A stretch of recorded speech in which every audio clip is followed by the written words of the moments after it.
A hand reaches out in the dark and closes around strangers. The man's whole arm goes rigid, like a cabal pulled tight. Rewind. 30 seconds. Chicago. From above, the city is a chessboard of rain-slicked light. Lake Michigan, black as oil. Among the towers, one hotel burns bright, a room so thick with money you can taste it in your teeth. The camera descends. Through the glass. Inside, a string quartet. Crystal, a swan carved from ice slowly melting. Medium shot. A woman in navy chiffon standing alone. Close up. A champagne flute trembling in her hand. The bubbles died long ago. Then she hears the laugh. The kind of laugh you recognize the way you recognize the sound of a car crash you were sitting inside of. Her whole body goes cold. Her feet won't move. She has to disappear from this room. Close up. Her hand reaches out. 5 fingers close around a stranger's, and the man turns his head. She reached for a stranger's hand to hide from her ex-husband. She didn't know what she'd just done. She didn't know the stranger was the most dangerous man in Chicago. She didn't know that in the next 90 seconds, her whole life was going to crack open. Elena Marsh was 31 years old, 6 months divorced, and on the night of October the 11th, in a ballroom at the Drake Hotel. She was about to learn that sometimes the smallest decision you make is the one that decides everything. The Drake Hotel ballroom that night was full of money the way some rooms are full of music. You could feel it in your teeth. Elena stood near an ice sculpture shaped like a swan. She was holding a champagne flute. The bubbles were going flat. Her hand wouldn't stop shaking. 6 months. 6 months since the divorce was final. 6 months since she'd packed 2 suitcases at 3 in the morning and called a car while her husband slept off a bottle of single malt. 6 months of silence in a small apartment in Lincoln Park. 6 months of takeout eaten on the floor with a rescue dog named Winston pressing his ribs against her thigh. She should have been home with Winston. She should have been in sweatpants, watching a documentary about somebody else's life, eating ice cream out of the carton, because nobody was counting anymore. Instead, she was wearing navy chiffon, heels that bit into the back of her ankles, a dress Bridget had zipped up 45 minutes ago, while making small noises of approval that sounded almost real. "You look gorgeous, Elle. I look like a couch. Stop. A nice couch. With expensive upholstery." Bridget Halloran had laughed and slapped her shoulder, and for a second, Eleanor had almost believed her.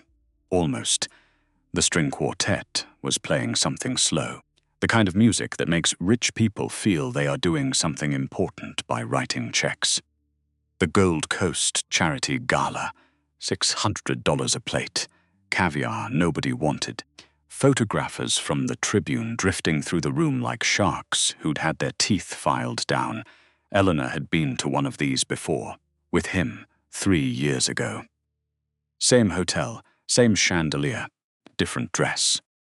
She'd been thinner then, 12 pounds thinner to be exact, because Hollis had been weighing her every Sunday morning and writing the number in a little leather notebook he kept by the bathroom sink. She remembered the smell of that notebook, leather and his cologne. She remembered the way he would tap the page with his pen. "Up 2 pounds, Ellie. We talked about this." She took a sip of champagne. The bubbles were dead. She looked at her phone. 8:43. She could leave at 9. 9 was respectable. 9 meant she'd put in time. She would order a car. She would peel off this dress. She would let Winston put his enormous head on her stomach, and they would watch something with explosions in it, and she would forget she had ever been here. 20 minutes. She could survive 20 minutes.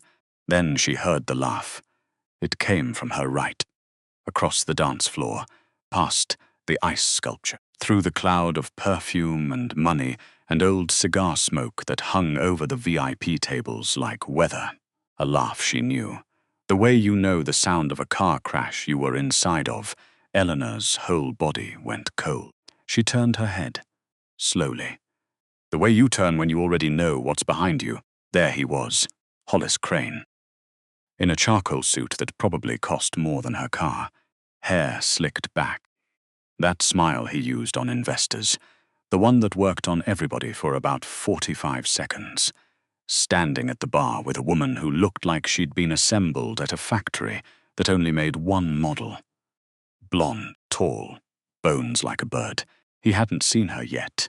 He was telling a story. Gesturing with his glass.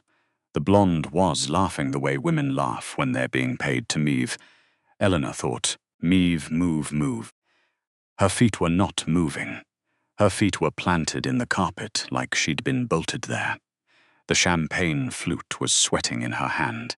Her heart was hammering against the bodice of the dress so hard she was sure people could see it. Breathe, Ellie. She couldn't, because if she breathed, she'd cry. And if she cried, her mascara would run. And if her mascara ran, she would look exactly like the woman Hollis used to call her in the kitchen. When he'd been drinking, Penny, pathetic, that had been one of his favorites. She had to get out of this room. The main doors were behind her. But to get there, she'd have to walk past the photographers, past the senator's diamond, past 3 different conversations where people would look up at her and notice. And right now, Eleanor could not be noticed. Right now, Eleanor needed to be invisible. The side exit was past the VIP tables, past Hollis. She felt her knees lock. Bridget was somewhere across the ballroom, talking to a man who ran a hedge fund. Bridget, who had dragged her here. Bridget, who had said, you cannot keep hiding from your own life. Bridget, who had been her maid of honor and her divorce witness, and the only person who knew the bathroom story and the notebook story, and the night Hollis pushed her into the closet because she'd burned the salmon. Bridget was not here. Bridget was 40 feet away and 1,000 miles away, and Eleanor was on her own. She took a step backward. Her heel caught. She felt herself tilt. That's when she saw him.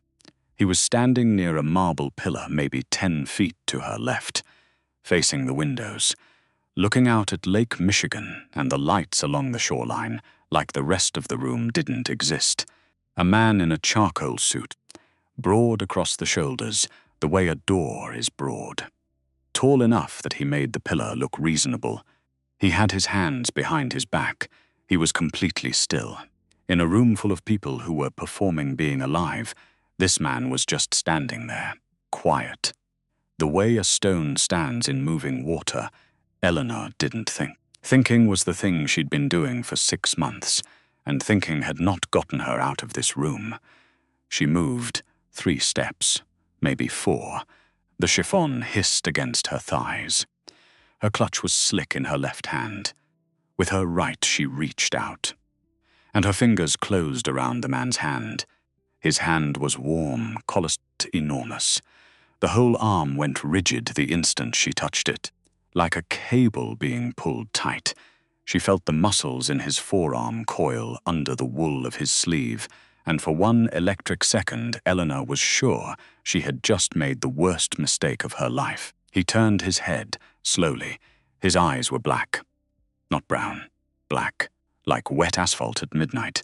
There was a thin white scar that cut across his left eyebrow at an angle. His jaw was shadowed with stubble.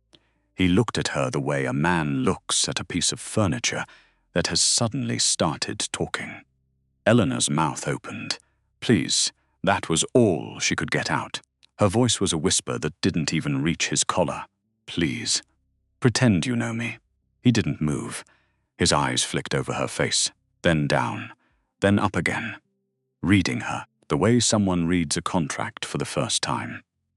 Looking for the catch, my ex-husband, she breathed. He's right there. Silver tie. At the bar. I just need him to walk past. I just need a minute. The man did not let go of her hand. He looked over her shoulder, just once. A half-second flick of those black eyes toward the bar where Hollis Crane was still telling his story. And something in the stranger's face changed. It wasn't anger. It was quieter than anger. The way the sky changes color, right before a storm comes through. Something behind his eyes shifted and locked into place, and Elena felt the temperature in her chest drop 10 degrees. "What is his name?" The stranger's voice was low, gravelly. There was an accent she couldn't quite place. Old country somewhere. Hollis. Hollis Crane. The stranger went still, for maybe 1 full second. Then he did something Elena was not expecting.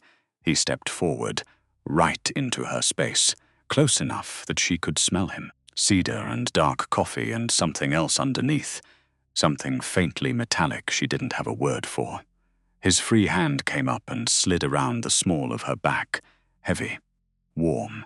The flat of his palm pressing against the chiffon like it had been there 100 times before. He pulled her against his chest. Eleanor's breath stopped. His chest was a wall. She could feel his heart through the wool of his jacket.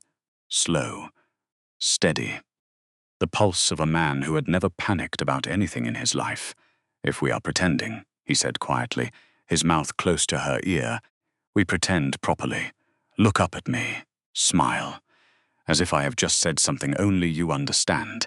Eleanor tilted her head back. Their faces were inches apart. She tried to make her mouth into a smile, and what came out was something trembling and broken, but it was the best she could do. And the stranger looked down at her, and his thumb moved once, slowly, a small circle on the small of her back, through the chiffon, through everything, heat, right at the base of her spine. "Good," he murmured. "Now breathe," she breathed. Again, she breathed again. "My name is Salvatore," he said, voice low enough that only she could hear it. "You will call me Sal, yours. Eleanor, Ellie, Eleanor." He said it the way her grandfather used to say it, like the name had weight. "You are safe in this moment. Do you understand me?" She nodded. She did not entirely understand. She did not understand any of it. But for the first time in 20 minutes, her heart was not trying to crawl out of her ribs. That's when she heard it, the voice. From behind her left shoulder. Well, well, well, if it isn't little Penny. The fake smile died on her mouth. Sal did not move. His hand stayed exactly where it was on her back. His other hand was still holding hers, gentle, as if her fingers were something he might break. She turned her head. Hollis was standing maybe 4 feet away, cocktail in his hand. The blonde was gone. He had that look on his face, the one she had spent 3 years studying the way prisoners study the schedule of their guards. Amused, disgusted. About to be cruel about it. "Look at you," Hollis said. His eyes did the thing, up and down, lingering. "I almost didn't recognize you under all that. Did you actually buy a ticket to this thing, or did Bridget sneak you in the kitchen entrance?" He smiled. "I'm just kidding. Sort of. You look healthy. Is that the word?" 3 years ago, Eleanor would have apologized. 3 years ago, Eleanor would have shrunk into her own collarbones and said something about the dress not fitting right, and laughed at her own expense first. So he couldn't get there before her. She opened her mouth.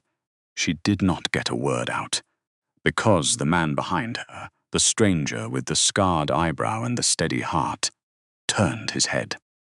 That was all he did. He turned his head, but the air in the immediate 10 feet around them dropped by what felt like 20 degrees. "You are interrupting." Sal's voice was almost soft. Almost. Hollis blinked. Whatever he'd been about to say got stuck somewhere behind his teeth. He looked at Sal, and Eleanor watched her ex-husband's face do something she had never seen it do before. Hollis Crane, who had bullied investors and screamed at waiters and once told a parking attendant to learn English, looked at the man holding his ex-wife, and his throat actually moved. He swallowed. He tried for a smile. "I'm sorry, pal. I was just saying hello to my ex-wife. I don't think we've been introduced." "No," Sal said. "We have not." There was a beat. 2 beats. Sal released Eleanor's hand. Just her hand. The arm around her back stayed exactly where it was. He took 1 step forward. Not aggressive, not fast. Just 1 step. And somehow the geometry of the room rearranged itself so that Sal was between Eleanor and Hollis. And Hollis had taken a step back without realizing he had done it. "My name is Salvatore Bianchi." Sal's voice was conversational. The way a man talks when he is asking for the wine list. Hollis went the color of dishwater. Eleanor watched it happen in real time. The blood left his face from the forehead down. By the time the name had finished crossing the 4 feet between them, Hollis Crane was a different man than he had been 3 seconds earlier. Bianchi, even Eleanor knew that name. You couldn't live in Chicago and not know that name. Bianchi Shipping, Bianchi Holdings, the family that owned half the port, and was rumored to own most of the rest of it through people whose names you couldn't pronounce. The kind of family that didn't appear in newspapers, because the newspapers had learned not to. Hollis's mouth was open. "Nothing was coming out. You will apologize," Sal said. "I," to the lady. Hollis turned his head a 1/4 inch in Eleanor's direction. His eyes did not meet hers. He looked at her collarbone. "I apologize for my comment about the dress." It was not about the dress. Hollis swallowed again. There was sweat at his temple now. Real sweat. Eleanor watched a single bead of it slide down past his ear. For my comment about her appearance. "I apologize. Ellie, I apologize." Eleanor said nothing. She couldn't have spoken if she'd wanted to. Sal turned his head 1 more inch toward Hollis, and whatever passed between them in that look, Eleanor didn't see it. She couldn't see his face, but she watched Hollis Crane, the man who had spent 3 years grinding her down to powder, take a full step backward, and then another one. And then a third. "You will leave," Sal said, quietly. "You will leave this hotel. You will not return tonight. You and I, Mr. Crane, we will speak again, soon, about a number of things. Do you understand me?" Hollis nodded. He nodded a lot. He kept nodding as he backed away. He almost knocked over a waiter. He turned and he walked, quickly, through the crowd, out toward the main doors. Once he hit the carpet near the exit, Eleanor watched him break into something that wasn't quite a run, but wasn't walking either. And then he was gone. The string quartet kept playing. The diamond woman across the room kept laughing at something, that the room had not noticed any of it. The whole exchange had taken maybe 90 seconds. And the rest of the gala had gone on around them like weather. Sal's arm was still around her. Eleanor became aware of 2 things at the same time. 1, she was shaking, hard, the whole length of her, from her hairline down through her heels. A kind of shaking that came up out of the floor and used her body to do its work, too. There were 2 men standing about 6 feet behind Sal. She hadn't seen them arrive. She hadn't seen them at all. They were dressed exactly like every other man in the ballroom. But their hands were inside their jackets, and their eyes had been on Hollis the whole time. She didn't remember them being there a minute ago. She wasn't sure they had been. Sal turned to her. His face had changed again. Whatever had been in his eyes when he looked at Hollis was packed away now. What was left was just him. Looking down at her, "You are shaking. I'm fine. You are not fine. I'm fine. I just need." What did she need? She didn't know what she needed. "I need to find my friend." Eleanor heard herself say it. The words sounded like someone else's. "Thank you. Thank you so much. I'm so sorry. I'll go." She tried to step back from him. His arm did not move. "Eleanor, yes, walk with me. Walk with me. The lobby. We will sit. I will get you water. You are going to fall down if you try to find your friend right now." Eleanor looked up at him. She did not want to walk with him.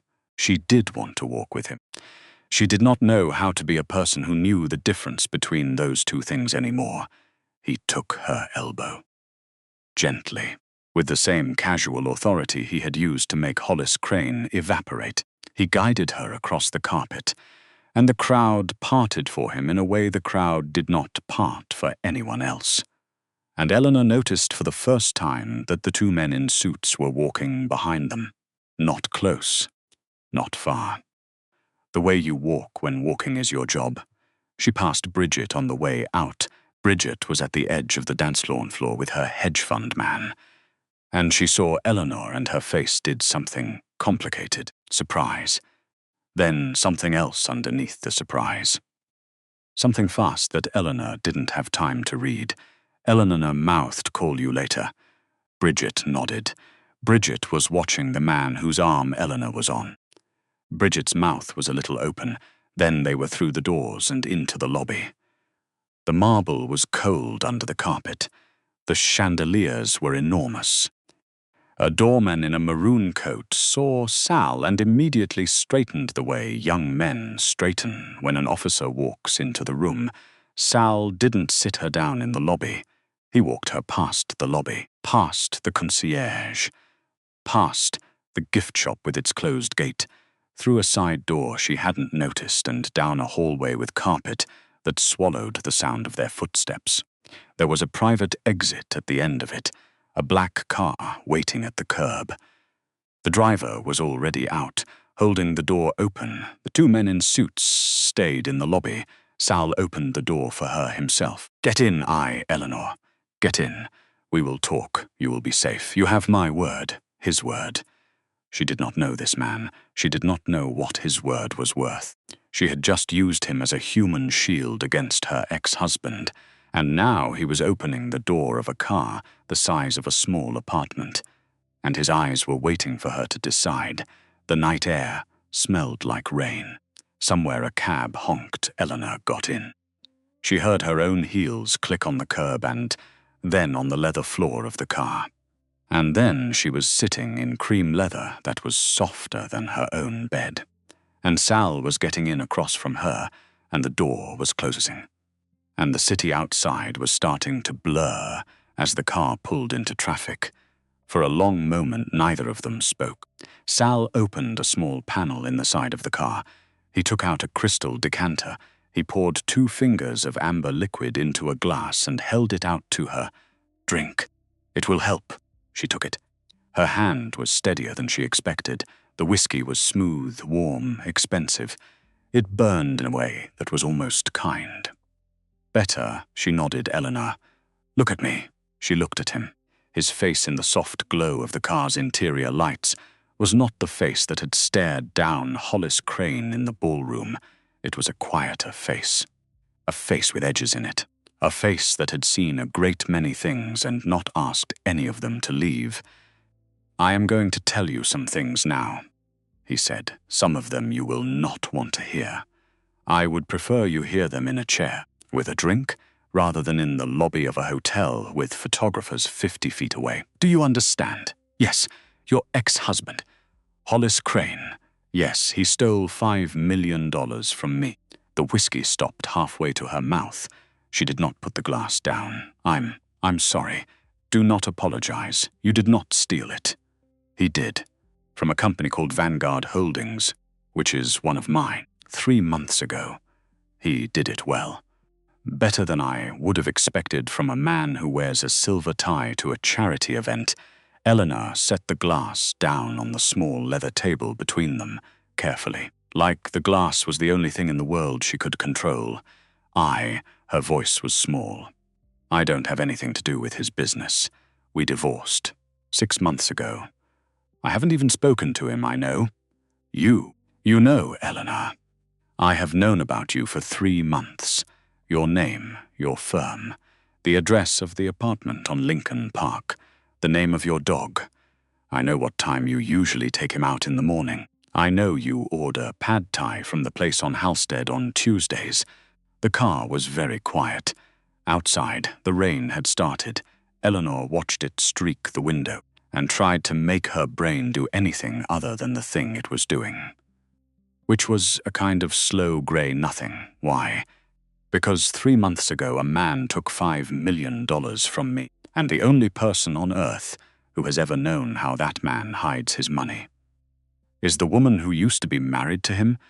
She closed her eyes as she felt the city moving past the windows. Eleanor, yes. Open your eyes, please." She opened them. Sal was leaning forward now, his elbows on his knees, his hands together, not threatening. Almost the opposite of threatening.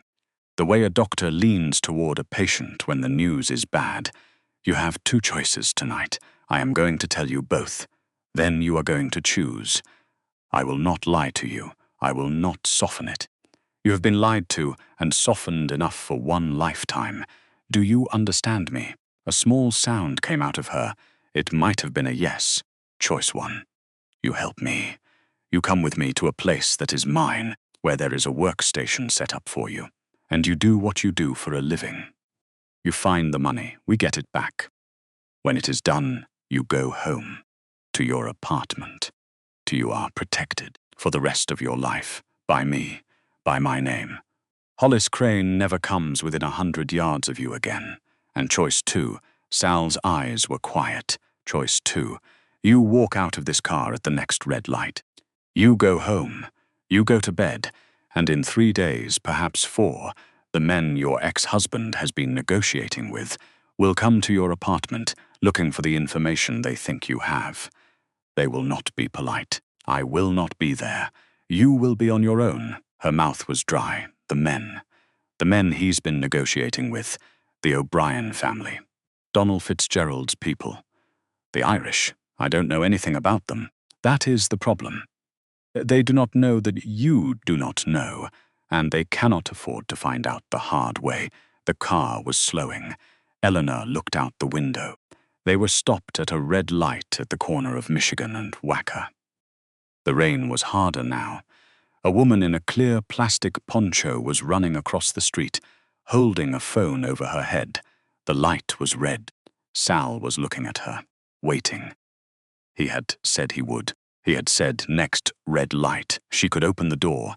She could get out and find a cab and go home to Winston and pretend. She thought about pretending. She had been pretending for a long time. Then, slowly, Eleanor reached up and undid the seatbelt she didn't remember fastening. She picked up the whiskey glass. She took another sip. Her hand was very steady now. She set the glass back down on the leather table. There's a third choice. Sal's expression did not change. But something behind his eyes did. "I'm listening. I have his books." A pause. "Pardon, his real books. Not the ones his accountants see. Not the ones the IRS sees. The ones he kept on an encrypted drive in his closet, the night I left him, 6 months ago. I copied the whole drive. I was scared. I was alone. I didn't know what I might need someday.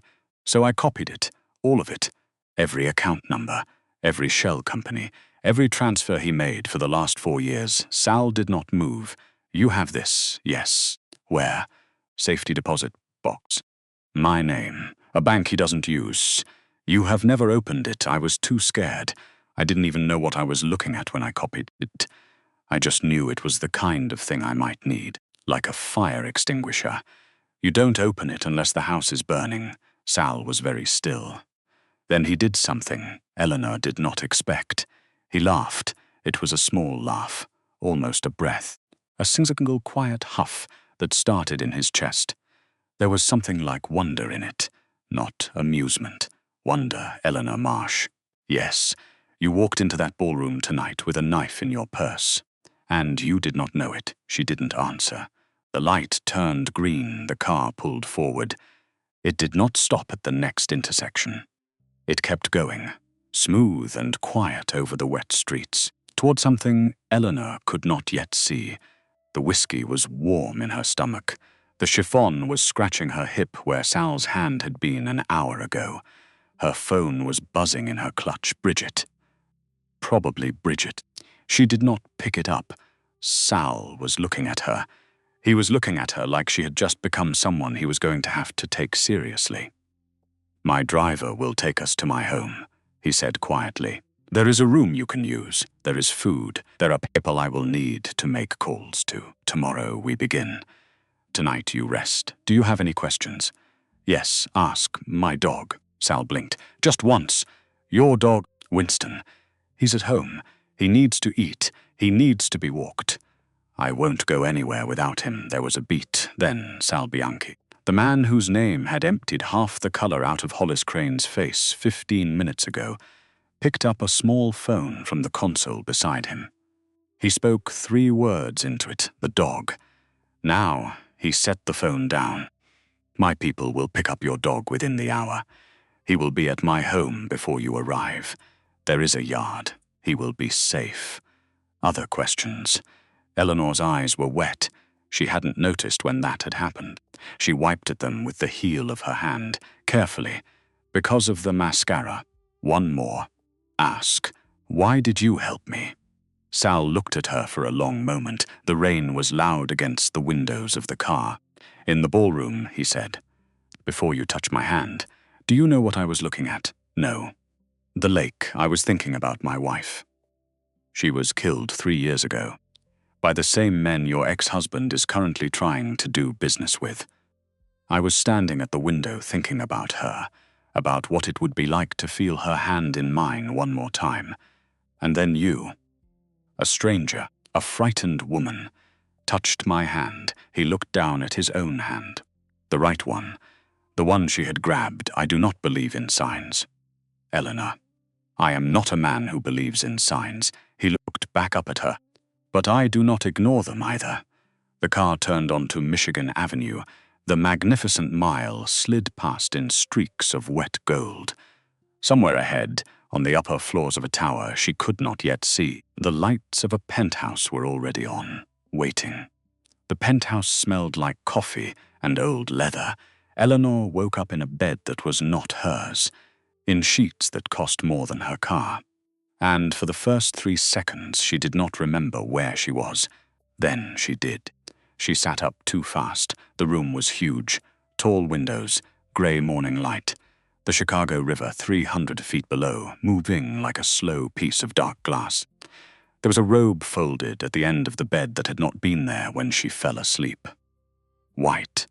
Heavy. She did not remember falling asleep. She remembered the car. She remembered the elevator. She remembered an old man with white hair meeting them at the door of the penthouse and looking at her for a long time, and then saying something quietly to Sal in Italian. She remembered Winston. Winston had been there. Winston had walked across the marble floor on his bad hip and put his chin on her knee. And that was the last thing she remembered. There was a soft scratching sound from the door. She got up. She opened the door an inch. Winston pushed through. He was wearing a new collar. Leather, tan, with a small brass tag on it that she did not recognize. His coat had been brushed. He smelled like he'd been bathed. He looked at her with his old serious face, and then he sat down on her foot the way he always did, and let out a long sigh through his nose. Somebody had bathed her dog. Somebody had brushed her dog and put a new collar on her dog, and Winston had let them do it. Winston did not let people do things to him. Eleanor put her hand on his head. She breathed. She did not cry. She had decided sometime around 2 in the morning, lying in a stranger's guest room, that she was done crying for a while. Crying was a thing the old Eleanor did. The new Eleanor was going to do something else. The new Eleanor did not yet know what. She put on the robe. She walked into the hallway. The penthouse went on forever. Marble, glass, dark wood. A long hallway with framed black and white photographs along one wall. She walked past them slowly. A young man in a suit standing next to an old man in a suit. A wedding, a baby, a boat. The same dark eyes in every picture.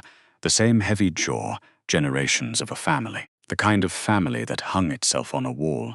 She turned a corner and almost knocked over a child. The child was small, maybe 7.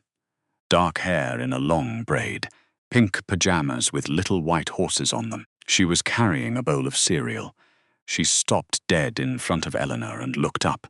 For a second, neither of them moved. Then the child smiled.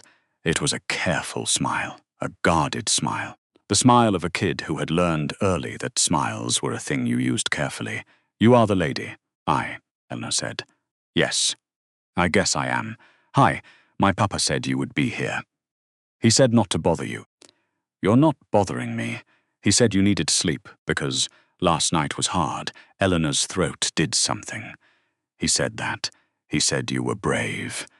The kid took a spoonful of cereal, chewed it, looked Eleanor up and down with the unimpressed calm of every 7-year-old who has ever lived. Is that your dog?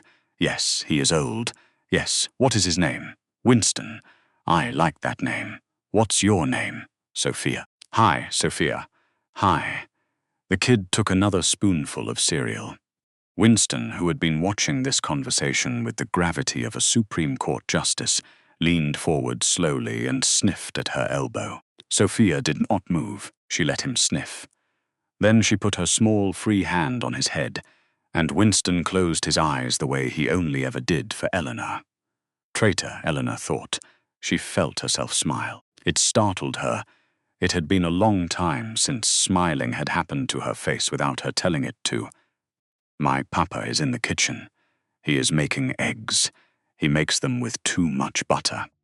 But he says it is how his mother made them, so he will not change.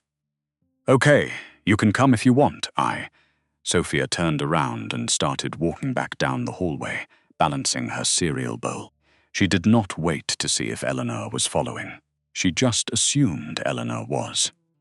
Winston gave Eleanor one look and trotted after the kid, like he'd been doing it his entire life. Eleanor stood in the hallway for one more second. She had not signed up for a child. Nobody had said anything about a child. She tightened the belt of the robe and followed. The kitchen was the size of her apartment. Sal was standing at the stove with his back to her. He had taken off the suit. He was wearing a plain black t-shirt and grey slacks. His hair was wet at the back, like he had just showered. He was holding a wooden spoon. He was making scrambled eggs. She had to put her hand on the doorframe. It was such a small thing. A man at a stove with a spoon. But she had not seen Hollis Crane make himself so much as a piece of toast in 3 years of marriage. Hollis Crane had a personal chef and a meal plan and an opinion about every calorie that crossed her plate. The idea of Hollis standing barefoot in a kitchen scrambling eggs was not even an idea. It was a thing the universe didn't allow. This man was barefoot. A man who ran half of Chicago was barefoot in his kitchen scrambling eggs for his kid. She did not know where to put that. You are awake. He had not turned around. He just knew yes. Sit. There is coffee. The eggs are almost ready. Sal's sit. Eleanor. She sat. There was a long marble island in the middle of the kitchen. Sophia was already perched on a stool, eating her cereal. Winston had laid himself down on the floor, at her feet like an old rug. Somebody had put a bowl of water down for him, near the door. The bowl was ceramic. It had his name on it, his name on it. Eleanor looked at the bowl for a long time. Sal came over with 2 plates. He set one down in front of her. Eggs. Toast. A small pile of fruit. He set the other in front of Sophia, who already had cereal, and made a face at him. I have cereal. You will eat the eggs also. Why? Because you are small, and the eggs will make you less small. I do not want to be less small. Eat the eggs, Sophia. 2 bites. 4, 3, done. The kid took 3 bites of eggs with the dignity of someone who'd had just signed a peace treaty. Sal sat down on the stool across from Eleanor. He didn't have a plate. He had a cup of coffee. He picked it up. He drank. He watched her. He did not say anything. He was waiting, for what Eleanor did not know. She picked up her fork. She took a bite of the eggs. They were too buttery. Sophia had been right. They were also the best eggs Eleanor had eaten in maybe 6 months. She had not realized until that exact second that she was starving. They are good. My mother's recipe. She must have been a good cook, she was. She is dead. He said it the way another man might say it is raining, not unkindly. Just true, I'm sorry. It was a long time ago. Eat. We have a great deal to do today. Sophia finished her 3 bites of eggs and her cereal and got down off the stool. She walked over to Eleanor. She stopped at the edge of Eleanor's chair and looked up at her again with that same careful, guarded little face. Are you going to be here for a while? The whole kitchen got very quiet. Eleanor looked at Sal. Sal did not look at her. He was looking at his coffee. His jaw was very still. Eleanor said, I don't know yet, sweetheart. Maybe for a little bit. Okay, that was all. Then Sophia turned around and walked out of the kitchen, calling for her dog Winston, who, apparently, was now also her dog. Winston got up and followed her. She looked at Sal. He was finally looking back. She does not warm up to people. She did to me, I noticed. Sal, yes. Why is there a 7-year-old in your house? He took a long, slow sip of coffee. He set the cup down. He looked at her for a moment that felt like it had weight in it, because she is mine. Oh, her mother. The woman I mentioned in the car last night. Sophia was 4 when it happened. She does not remember her mother very well. She remembers the day. She does not remember the face, Sal. Eat your eggs, Eleanor. She ate her eggs. He did not say anything else about it. But she watched him for the next 10 minutes the way you watch a man who has just shown you a wound he does not usually let people see. He sipped his coffee. He looked at his phone. He answered a text in Italian. The light from the kitchen window was hitting one side of his face. She thought about her ex-husband. She thought about how Hollis Crane had never, not once, looked at her with the expression Sal Bianchi had on his face when he said her name. Hollis Crane had looked at her like an asset on a balance sheet that was depreciating. Sal Bianchi looked at her like she was a piece of evidence in a case he was solving with his life. The old man with the white hair came into the kitchen. She had not heard him enter. He just appeared. He was wearing a charcoal cardigan over a white shirt. He moved like a man who had spent 50 years learning how not to be noticed unless he wanted to be. Frank Salvatore. The old man looked at Eleanor. He looked at her for a long time. She felt herself sit up a little straighter under the look. She did not know why. There was something in his face that did not allow you to slump, Signora. How you slept? Yes. Good. Good. Sleep is important. The body. It cannot fight without sleep. He turned to Sal. The drive. This morning. 11 o'clock. She and I will go together. Tommy will drive. Frank looked back at Eleanor. He came closer. He sat down on the stool Sophia had just vacated. Up close, she could see that one of his eyes was a slightly different color than the other. Pale, faded blue. He smelled like aftershave and pipe tobacco. You will work today, Signora. Yes. You will look at numbers, yes. You have done this work for many years, 8 years. I'm a forensic accountant. I find money that people are trying to hide. He nodded, as if she had passed a small test. Your husband. The one from last night, ex-husband. Ex-husband. He did not know what he had, I'm sorry, in his house. He did not know what he had. Eleanor did not know what to say to that. Frank reached out. He patted the back of her hand, once. The way her own grandfather had patted her hand when she was 9 and her cat had died. Old man comfort. The kind nobody knew how to do anymore. You eat the eggs, he said. You drink the coffee. You work. We are going to be all right. He got up. He nodded at Sal. He walked out. Eleanor watched him go. Who is that? Frank Russo. He has been with my family since before I was born. He looks at you like what? Like a father. Sal was quiet for a long beat. He is. As close as I have to one. Yes, she nodded.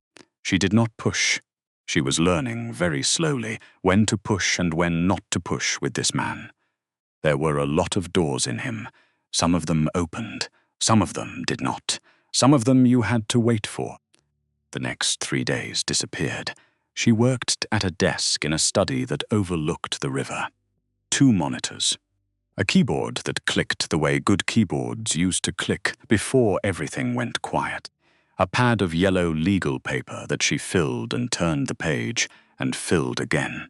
The encrypted drive from her safety deposit box was plugged into her left. Hollis Crane's whole life was on it. Every account.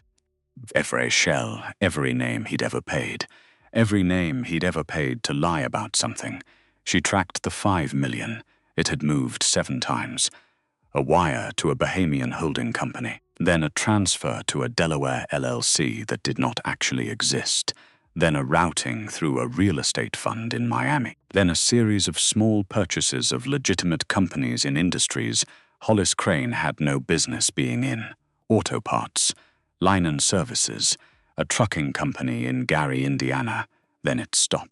The trail ended in something called Ironclad Logistics. Elena sat back in her chair. She knew that name.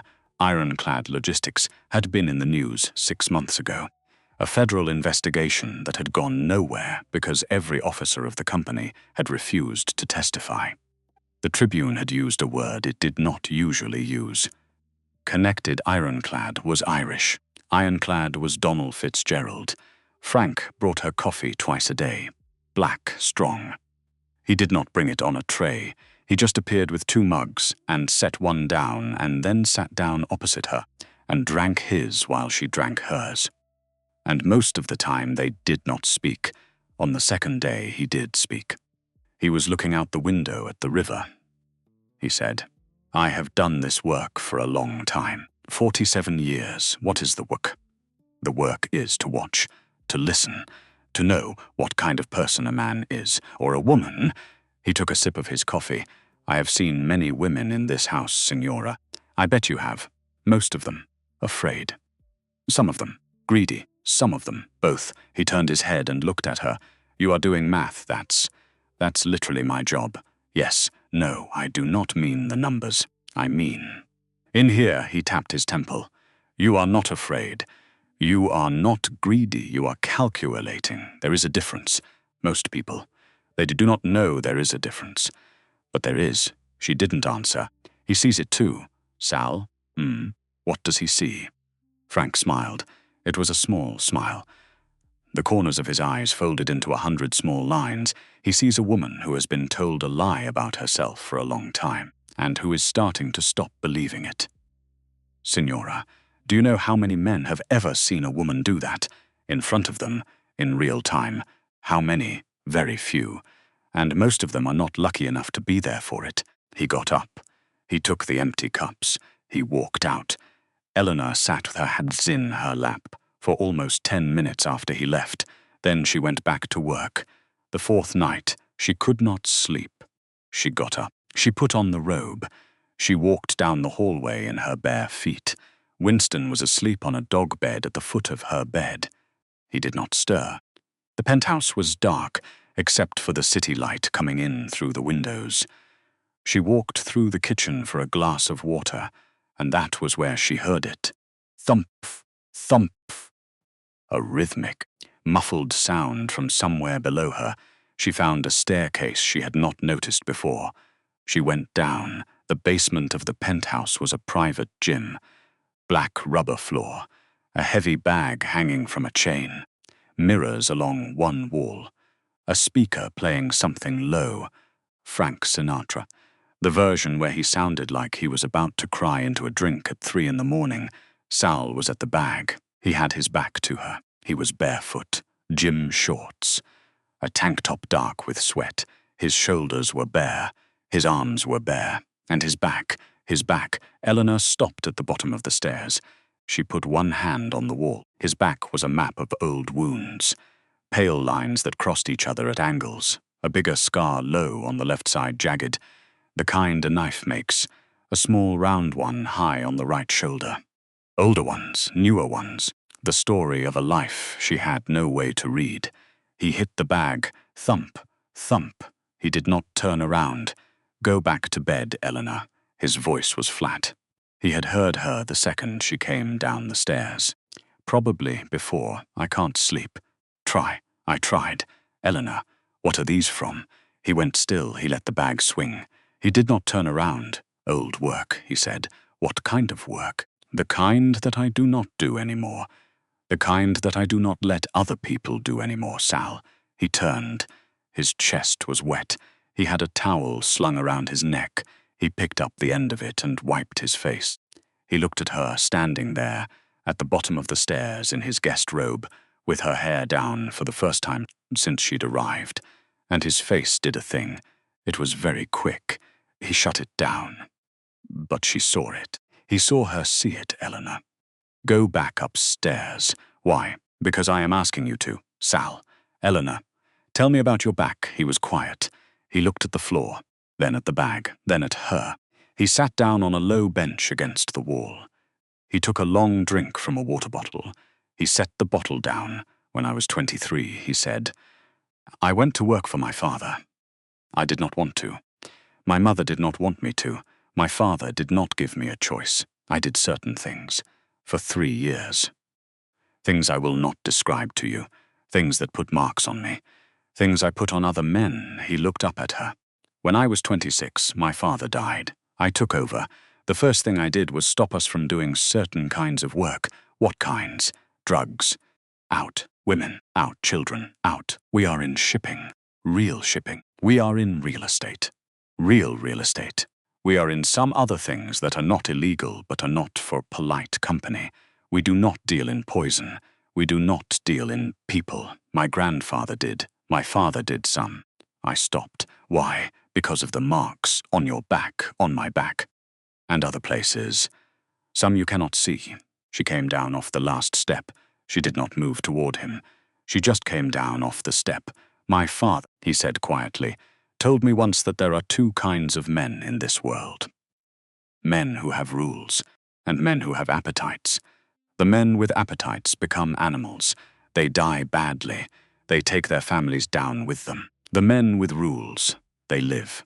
They build something. He looked at her. My ex-husband is a man with appetites. Yes, he counted my food, Sal.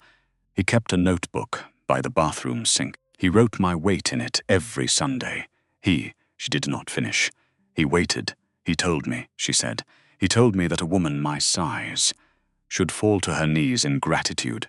For landing a handsome, successful man like him, the room was very quiet.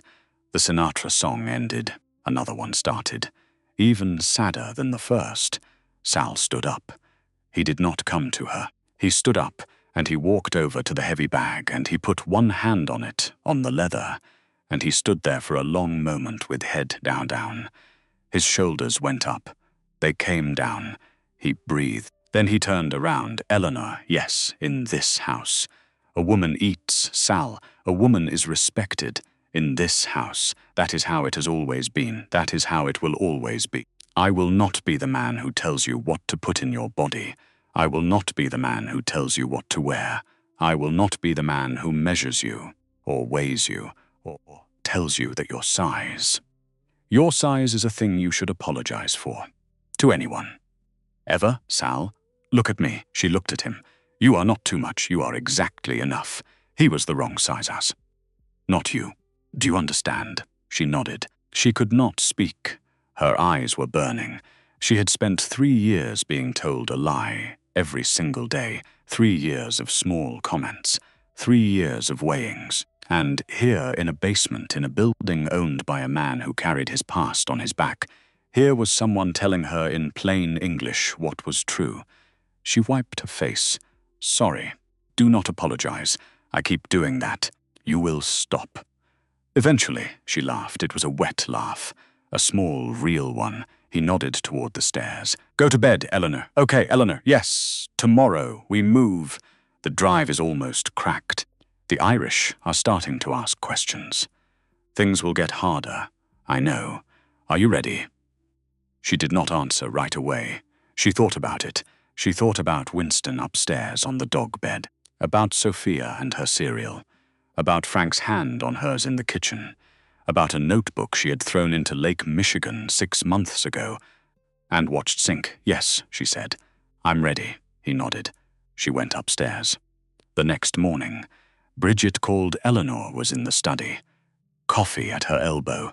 2 days into a particular shell company that was not behaving the way it should be behaving. The phone buzzed. Bridget. She picked it up. Hey, where are you? She had not thought about what to say. I'm staying with a friend. A friend. Yeah. Ellie. The friend from the gala. Bridget. That was Salvatore Bianchi. I know who it was. Ellie. Bridget. Are you in danger? No. I'm not. I'm fine. I'm safe. I needed to be somewhere for a few days. There was a long pause on the line. Can we meet? Bridget, coffee, just coffee. Tomorrow. I'm worried about you. Please. Eleanor hesitated. She did not know why she hesitated. This was her best friend. This was the woman who had held her hair the night. She finally got drunk enough to admit out loud, on a kitchen floor, what Hollis had been doing to her. This was the woman who had driven the moving truck, who had brought Winston his arthritis medicine when Eleanor had been too exhausted to leave the apartment for a week after the divorce. This was Bridget. Tomorrow. Okay. Tomorrow at 4. The place on Halstead. Thank you, Bridge. Yeah, are you? Are you okay? Why? You sound a pause. I'm fine. I'm just worried. I'll see you tomorrow. She hung up. Eleanor sat with the phone in her lap for a long second. Then she went back to the shell company. The shell company was being weird. It was registered to a P.O. box in Toledo. It had no employees on record. It had no assets on record. It had no purpose on record. But over the last 2 years it had received 17 small wires, none of them larger than $9,900, all of them just under the federal reporting threshold. That part was normal. That part was a man trying not to be noticed. The weird part was the source. The source of all 17 wires was Hollis Crane's personal checking account. He was paying somebody. Off the books? Regularly. For 2 years. Eleanor traced the destination of the funds. The shell company forwarded everything to one account, immediately, every time. A personal savings account in Chicago. At First Midwest, in a name she had never seen before. The name was Bridget Halloran. Eleanor did not move for a long time. She did not breathe. She did not let her face do anything. She sat in the study with the river behind her, and she stared at the screen, and she felt the bottom of her life fall out from under her one more time. And she did not let her face do anything. She picked up her coffee. She took a sip. It was cold. She put it down. She sat there for maybe 5 more minutes, counting numbers. The numbers were always there. She made the numbers move. She made them line up. She made them tell her the story again. Just to be sure. She was very sure. $63,400. Bridget had been on Hollis Crane's payroll for 2 years and 1 month. Bridget had been on his payroll, while Bridget held Eleanor's hair on the kitchen floor. Bridget had been on his payroll the night she drove the moving truck.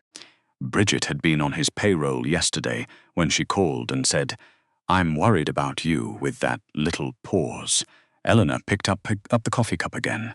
Her hand was steady. She drank the rest of the cold coffee. She did not cry. She got up. She walked out of the study. She walked down the hallway. Past the wall of photographs. Past the door where Sophia and her dog were watching some cartoon with a high-pitched theme song. Through the kitchen, Sal was in the dining room with Frank and Tommy.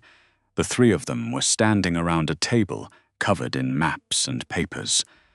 They looked up when she came in. Sal saw her face. He did not say anything. He just waited. Sal, yes, my friend Bridget, the one who called this morning. To meet me for coffee tomorrow. Yes, she is on Hollis's payroll. The room got very quiet. Frank's eyes went to Sal. Tommy's hand went very slowly to his belt. For how long? Sal said. 2 years. How much? $63,400. You are certain? I am certain. Sal looked at her.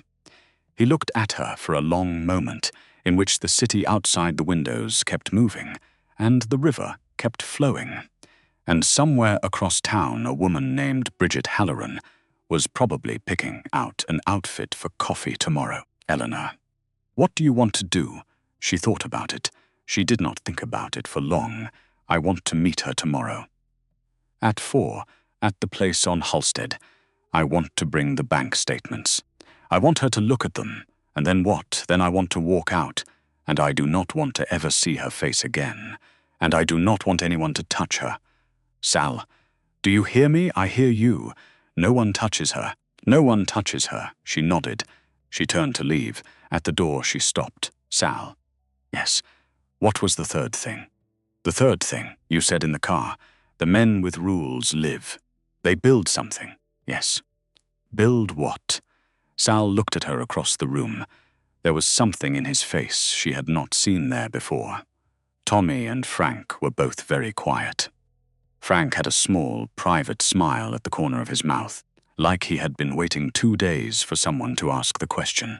Family, Sal said. They build family, Elena. She nodded. She walked out. That night, Elena did not sleep. She sat in the window seat in her guest room, with Winston's head in her lap. She watched the lights on the river. She thought about Bridget. She thought about Sophia. She thought about Frank's hand on hers in the kitchen, about Sal in the basement with the heavy bag and the marks on his back. She thought about Hollis Crane. She thought about the notebook. She did not cry. Around 3 in the morning, her phone buzzed. A text from a number she did not recognize. We know where you are. Give us the drive by Friday. Or your friend Bridget pays and so does the dog.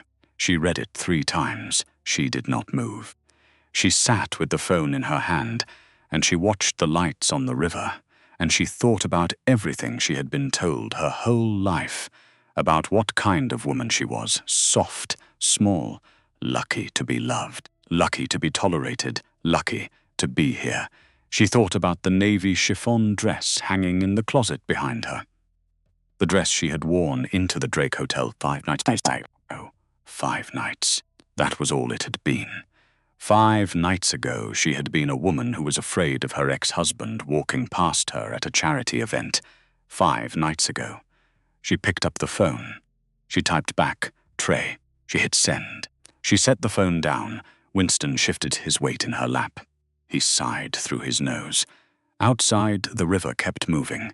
The city kept being a city, and Elena Marsh, 31 years old, sat in a window in a penthouse on the 28th floor of a building she did not own, and she watched the night turn slowly into morning, and she did not flinch. She put her hand on Winston's head. She closed her eyes, and she waited for morning.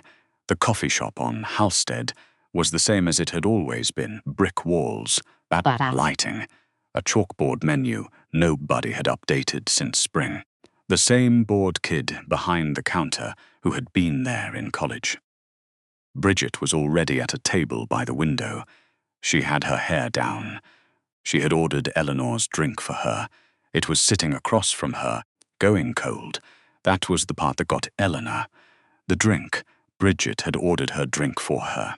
The almond milk latte with 1 sugar. The exact same drink Bridget had been ordering for her since they were 22 years old. The drink that said, I know you. I see you. I am taking care of you. The drink was a knife. Eleanor sat down. She put the folder on the table between them, plain manila. No label. Hey, Bridget. You look good, Bridget. I'm so glad you. I was worried. I didn't know what, Bridget. Stop. Bridget stopped. Her eyes went to the folder. She knew Eleanor could see it happen across her best friend's face in real time. The small recognition. The drop in the corners of her mouth. The way her hand around her own coffee cup got just a little bit too still. Open it. Open it. Bridget opened it. She looked, she closed it. She put her hands in her lap. For a long moment, neither of them spoke. The bored kid behind the counter was steaming milk for someone. The espresso machine hissed. A truck went by outside. Somewhere down the block, somebody honked at somebody else and started yelling. Chicago kept being Chicago. Ellie, how long? How long? Bridget, 2 years. You held my hair. On my kitchen floor. You held my hair. While I told you about the notebook. Ellie, please. He threatened my family. Bridget, he said. He said he would. He had pictures of my mom's house. He had photos. He sent them to my phone. He said it was a one-time thing. Just one report. And then it kept being a thing. And it kept being a thing. And I couldn't, you couldn't, I couldn't stop. Ellie. I couldn't. Eleanor was very quiet for a long beat. She looked at her friend, the friend who had been her maid of honor, The friend who had cried at the courthouse when the divorce was final. The friend whose mother had baked Eleanor a cake on her 30th birthday because Eleanor's own mother had been gone for 10 years by then. The friend who was sitting across from her now with her hands in her lap and tears coming down her face and saying I couldn't. Eleanor thought about the night she had crouched on the bathroom floor of her marriage. The night she had copied 4 years of Hollis Crane's crimes onto a thumb drive while he snored. The night she had been very afraid. The night she had been very alone. The night she had not had a choice either, except she had. She had had a choice. She had chosen. You had a choice, Bridge. Ellie, I had a choice. You had a choice. He had pictures of your mum's house. Mine had me on a scale every Sunday. We both had a choice. Please, you chose wrong. Bridget was crying now, quietly, not making a scene. The way a person cries when they have known this conversation was coming for a long time and have already practiced not making a scene about it. Eleanor stood up. She did not pick up the latte. She put her coat on. She buttoned it. She looked at her friend one last time, her best friend of 9 years. The woman who had picked out the navy chiffon dress. Bridget, yes, I trusted you with my life. You sold it for $63,000. That's all I was worth to you, Ellie. Ellie, please. Eleanor walked out. She did not look back. The car was waiting at the curb. Tommy was in the driver's seat. He saw her face. He did not say anything. He opened the door. She got in. He pulled into traffic and merged east toward the lake. In the back of the SUV, Eleanor pressed her forehead against the cool glass of the window and watched the city go by and did not let herself feel anything yet. Not yet, later, not yet. The thing was, the worst part was not what Bridget had done. The worst part was understanding that Bridget had been doing it the entire time. Every dinner, every hangover Sunday brunch, every drunk text, every birthday card. The entire time, for 2 years, which meant that the friendship Eleanor had used to survive her marriage had been part of her marriage, which meant that there was no clean place in her old life to go back to, which meant that the only people who had ever, in her entire life, looked at her the way she deserved to be looked at were a man with marks on his back, an old man in a cardigan, and a 7-year-old in pink pajamas with horses on them. Less than a week. She had known them for less than a week. Tommy turned onto Lakeshore Drive. The lake was the color of old steel. Eleanor closed her eyes. The penthouse was quiet when she walked in. Too quiet. She knew immediately. Frank was in the entryway. So was Sal. So were 2 men she had seen in the hallway, but had not been introduced to. Sal's face was a face she had not seen before. Not the ballroom face. Not the kitchen face. A new one. Eleanor, what? Your apartment? What about my apartment? It is on fire. Time did a thing. It bent. It went slow. Winston is here, Sal said quickly. Winston is with Sophia right now in her room. He is fine. He has been here the whole time, Eleanor. Do you hear me? The dog is safe. Yes, your home is gone. They went in this afternoon, 2 men. Donald's people. They went in looking for the drive. They found nothing. They poured something on the floor. They left. The fire department is on scene. The building is being evacuated. No one is hurt. No people. No animals. Eleanor, yes, look at me. She looked at him. You are not safe in your old life anymore. You understand that? Yes, I'm sorry. Sal, yes, don't be sorry. Just help me end this. He looked at her for a long second. He nodded. Then a small, dark-haired streak came running down the hallway. Sophia. She had Winston by the collar. Winston was trotting along beside her, looking deeply confused but entirely willing. She came right up to Eleanor and grabbed her hand. The little hand was warm, sticky from something. Probably juice. Are you okay? Papa said your house caught on fire. Yes, baby, you can have my room. Eleanor's eyes closed. Sophia, I have 2 beds. Well, I have 1 bed and a chair that turns into a bed. You can have the chair or the bed. I don't care. Winston already likes my room. Eleanor did not trust herself to speak. She knelt down. Her dress was expensive. The floor was marble. She did not care. She knelt down, and she pulled Sophia against her. And she held the little girl tight enough that Sophia made a small oof sound and patted her back the way kids do when they don't know what to do, but they know somebody is sad. Winston put his chin on Eleanor's shoulder. She breathed in dog smell. She breathed in kid smell. She breathed. After a long minute, she stood up. She wiped her face with the back of her hand. She looked at Sophia. She looked at Sal. She looked at Frank. She looked at Tommy, who had come in behind her, and at the two men in the hallway whose names she did not yet know. "Okay," she said. "We end this. Tonight," Sal nodded. He turned to Frank. "Bring the maps. The dining room table." The maps were spread out. Floor plans, a schematic of the Chase Bank branch on Dearborn.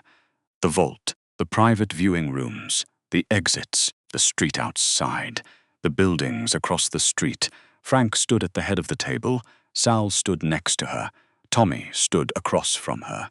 Two more men she had now been introduced to. Vinny, Anthony. Old, quiet, hands that had seen things. "Tomorrow morning," Sal said. 10:30. The bank opens at 9. Foot traffic is highest between 10 and 11.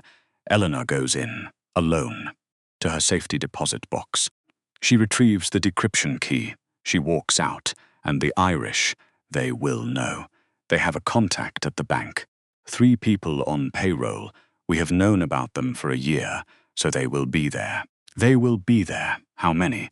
2, maybe 3, probably with Hollis. He has been calling Donnell every 2 hours since yesterday. He is desperate. He is the kind of desperate that makes a man come in person. Good. Sal looked at her. "Eleanor, yes. You will be alone in that bank for a maximum of 4 minutes. You walk in. You go to the box. You take the drive. You walk out. We are across the street. Tommy is in the car. 2 of my men are in the building lobby. The moment you cross the threshold of the bank doors going out, we are with you. The moment a hand goes anywhere near you, we are there. Okay, if you panic, I won't. If you panic, you drop. You drop to the floor. You cover your head. You do nothing else. We will handle it. I won't panic, Sal." He looked at her. He did not argue. He had stopped arguing with her about who she was about a day ago. "Tomorrow at 10:30, he said. "We end this." Frank nodded. Tommy nodded. The 2 old men nodded. And then Tommy's phone rang. Tommy answered it. The room went very quiet, because the room had been trained, by many years, to go quiet when Tommy's phone rang during a planning session. Tommy listened. His face did a thing. Then his face did another thing. He hung up the phone. He looked at Sal. "It's Aunt Lucia." What? She just got a call. From a number she did not recognize. "They have Mike." The room stopped. "They have Mike." Tommy nodded. Mike was at the warehouse with the night shift. He never came home from his shift. They are saying 24 hours. They are saying if we do not deliver Eleanor and the drive to a location they will tell us by 9 tonight. Sal had gone very still. Mike. Eleanor did not know who Mike was, but she watched Sal Bianchi's face change in a way that she had not seen it change. Not in the ballroom. Not in the basement. Not in the kitchen. This was different. This was the face of a man being shown a thing he had spent his whole life trying to protect against. And being shown that the thing had happened anyway. "Sal," he didn't answer. "Sal," he looked at her. "Who is Mike, my brother, your brother, my younger brother? He runs our warehouse on the south side. He does not do any of this. He is a clean part of the business. He has a wife. They just had a baby. 5 months ago. Yes, they took him for you." The room was very quiet. Frank Russo, sitting at the head of the table in his charcoal cardigan, with his pale, faded blue eye that did not match the other one, slowly put down his pen. He folded his hands. He looked at Sal. He spoke in Italian. It was a short sentence. Sal answered him. Also in Italian. Shorter, Frank nodded. Then Frank looked at Eleanor. He, sir, spoke in English now. For her benefit, Signora, what you are being asked to understand, and his brothers, is blood. You are not yet. Blood, the way he said it. There was no cruelty in it. Frank Russo was not a cruel man. He was just a man telling her how the world worked. The way an old plumber tells you how the pipes go. Eleanor nodded. She looked at Sal. Sal was looking at her. His face was a country she could read now. She did not know when she had started being able to, but she could. She could see what was happening behind his eyes. She could see the math of his life adding itself up. His brother. The girl. The girl who had come into his life less than a week ago.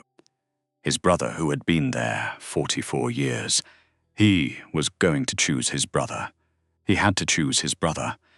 She would never forgive him if he did not choose his brother. She would never forgive herself if she asked him not to. She reached across the table. She put her hand on the back of his. His hand was warm. It did not move. Sal, Eleanor, go get your brother. Eleanor, go get your brother. I cannot send you in there alone. You can, Eleanor. Sal, she looked at him. I am a forensic accountant. I have spent my entire career walking into rooms full of men who underestimate me. I know what that bank looks like.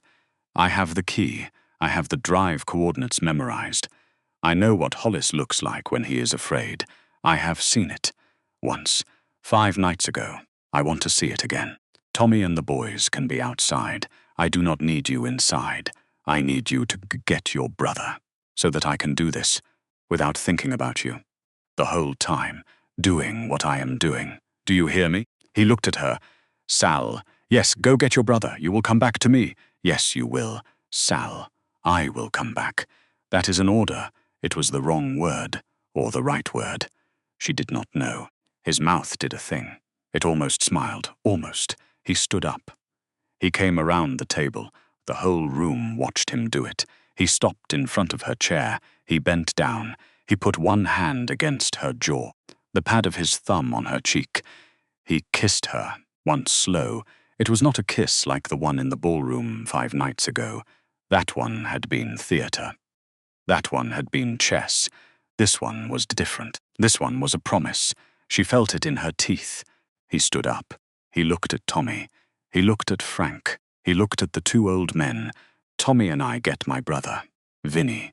Anthony. With Eleanor at the bank. You do not let her out of your sight. From the moment she leaves this building until she is back in it. Do you understand? Yes, yes, sir. Frank nodded once. I will stay here. With the child. Sal looked at Frank for a long moment. Thank you, Francesco Va. Get your brother. The morning was clear. It was the kind of October Chicago morning where the light comes in low across the lake and turns everything copper. Eleanor sat in the back of the SUV with Vinny. Anthony was driving. They had given her a small earpiece. They had also given her a pair of reading glasses that were not glasses. They had a camera in them. She did not put them on. She put them in her pocket. Her hands were not shaking. She had not slept. Slesmik was for after. She had spent the night sitting on the floor of Sophia's bedroom, while Sophia and Winston slept on the bed. She had counted breaths. Sophia's, Winston's. The way Sophia kept one small hand wrapped in Winston's collar, even when she was asleep. The way Winston had not stirred from the bed, even when Eleanor got up for water. She had thought about her mother. She had not thought about her mother in a long time. Her mother had died when Eleanor was 19. Pancreatic cancer. Fast. Bad. Eleanor's father had remarried within 2 years and moved out west, and they spoke maybe twice a year now. Sometimes Christmas, sometimes not. She had thought about how her mother used to braid her hair, how her mother used to make her cinnamon toast on Sunday mornings, how her mother had told her, once when Eleanor was 8 years old and a boy at school had called her chubby. Eleanor, you listen to me. You do not let small men decide the size of you. You do not ever let them. Eleanor had forgotten that for a long time. She had remembered it now. The SUV pulled up to the Chase Bank. Vinny looked at her. "You ready, kid?" "I'm ready. You see anything you don't like, you drop. You hear me? I won't see anything I don't like." He looked at her for a long moment. Then his old face did something that might have been a smile. All right then, she got out. The sidewalk on Dearborn was busy. People going to lunch. People going to the courthouse. People with the day in their faces. She walked up the steps of the bank in her grey wool coat. Her hair was up. She had not worn makeup. Her eyes were tired. She looked exactly like every other woman in Chicago that morning. Tired. Walking somewhere. Doing a thing. She pushed through the revolving doors, the marble, the high ceiling, the line at the tellers, the hush. She did not look around. She walked straight to the safe deposit desk. A woman behind the counter looked up. "Miss Marsh." "Yes, ID, please." She gave her her ID. Her hand was steady. The woman scanned it. The woman wrote a number on a form. The woman led her toward the back. They went through a frosted glass door, down a hallway, into the vault. The vault smelled like old paper and metal. The woman opened her side of the box. Eleanor used her key on her side. They both pulled. The box slid out. The woman left. Eleanor was alone. She opened the box. The drive was there, right where she'd left it. Small, silver, plain. The most expensive thing she had ever owned without knowing it. She picked it up. She closed the box. She slid it back in. She turned the lock. She picked up her purse. She walked out of the vault. She walked through the frosted glass door. She walked back across the marble lobby. And there he was, Hollis Crane, standing right in the middle of the lobby, between her and the front doors. He had not shaved. His tie was crooked. His eyes were the bloodshot color of a man who has not slept in 3 days. Behind him, 2 men in cheap leather jackets, their hands inside their jackets, their faces nothing. Donal's men, Eleanor, kept walking. "Penny, move. Hollis. Penny, stop. Right there. Move. You have my drive. In your hand, don't you? Look at me, Penny. I am looking at you. Give me the drive." No, he laughed. It was a bad laugh. It was the laugh of a man who had run out of laughs and was using the last one. "Penny, you don't know what you've done. You don't know what these people will do. You think you're so smart. You think your new boyfriend can save you. He is not here, Penny. He is not here. It is you, and me, and my friends. He doesn't have to be here." "What? He doesn't have to be here, Hollis." "Look around." He looked around. The bank was full of people. Tellers, customers. A security guard who had not yet noticed anything, but who was looking at the leather jackets in a way that meant he was about to. The 2 old men from Sal's crew had come in behind her. They were standing near the front doors. Their faces were calm. Their hands were inside their coats. Their eyes were on Hollis's friends. The leather jackets noticed them. The leather jackets did not move. The leather jackets were not stupid. Eleanor kept walking, slowly. She walked right up to Hollis. She stopped maybe 3 feet from him. She looked up at him. 3 years she had spent looking up at this man. Looking up at his disgust. Looking up at his patience. Looking up at his pen tapping the page of that little leather notebook. She looked up at him. He took half a step back. He didn't mean to. "Hollis, Penny. It's Eleanor." "What? It's Eleanor. My name is Eleanor. Penny is not my name. Penny pathetic is not my name. Penny who eats too much is not my name. Penny who should be grateful is not my name. My name is Elena Marsh, and you do not get to use anything else. Penny, Eleanor, Ellie. Ellie, I love you. I always loved you. I made mistakes." She laughed. A small one. A real one. The first real laugh she had had in his presence in maybe 4 years. "Hollis, yes. For 3 years you told me I was too much. Too fat. Too soft. Too stupid to leave you.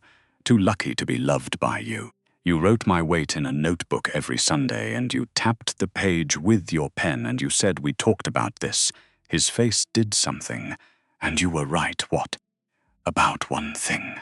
Just one thing. Hollis, I was too much. I am too much. I am too much for a man your size. I always was. That was the only thing you ever got right about me. She held up the drive. This. Is the rest of your life, Penny? Goodbye, Hollis. She walked past him. He did not stop her. He could not. His face had gone the color of the marble floor. Behind him, the leather jackets were doing the math.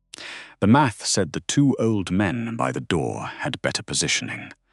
The math said the security guard had just reached for his radio. The math said that whatever was about to happen, the leather jackets did not get to be the ones who decided it. Eleanor walked to the front doors. The revolving door spun. She walked out into the October light.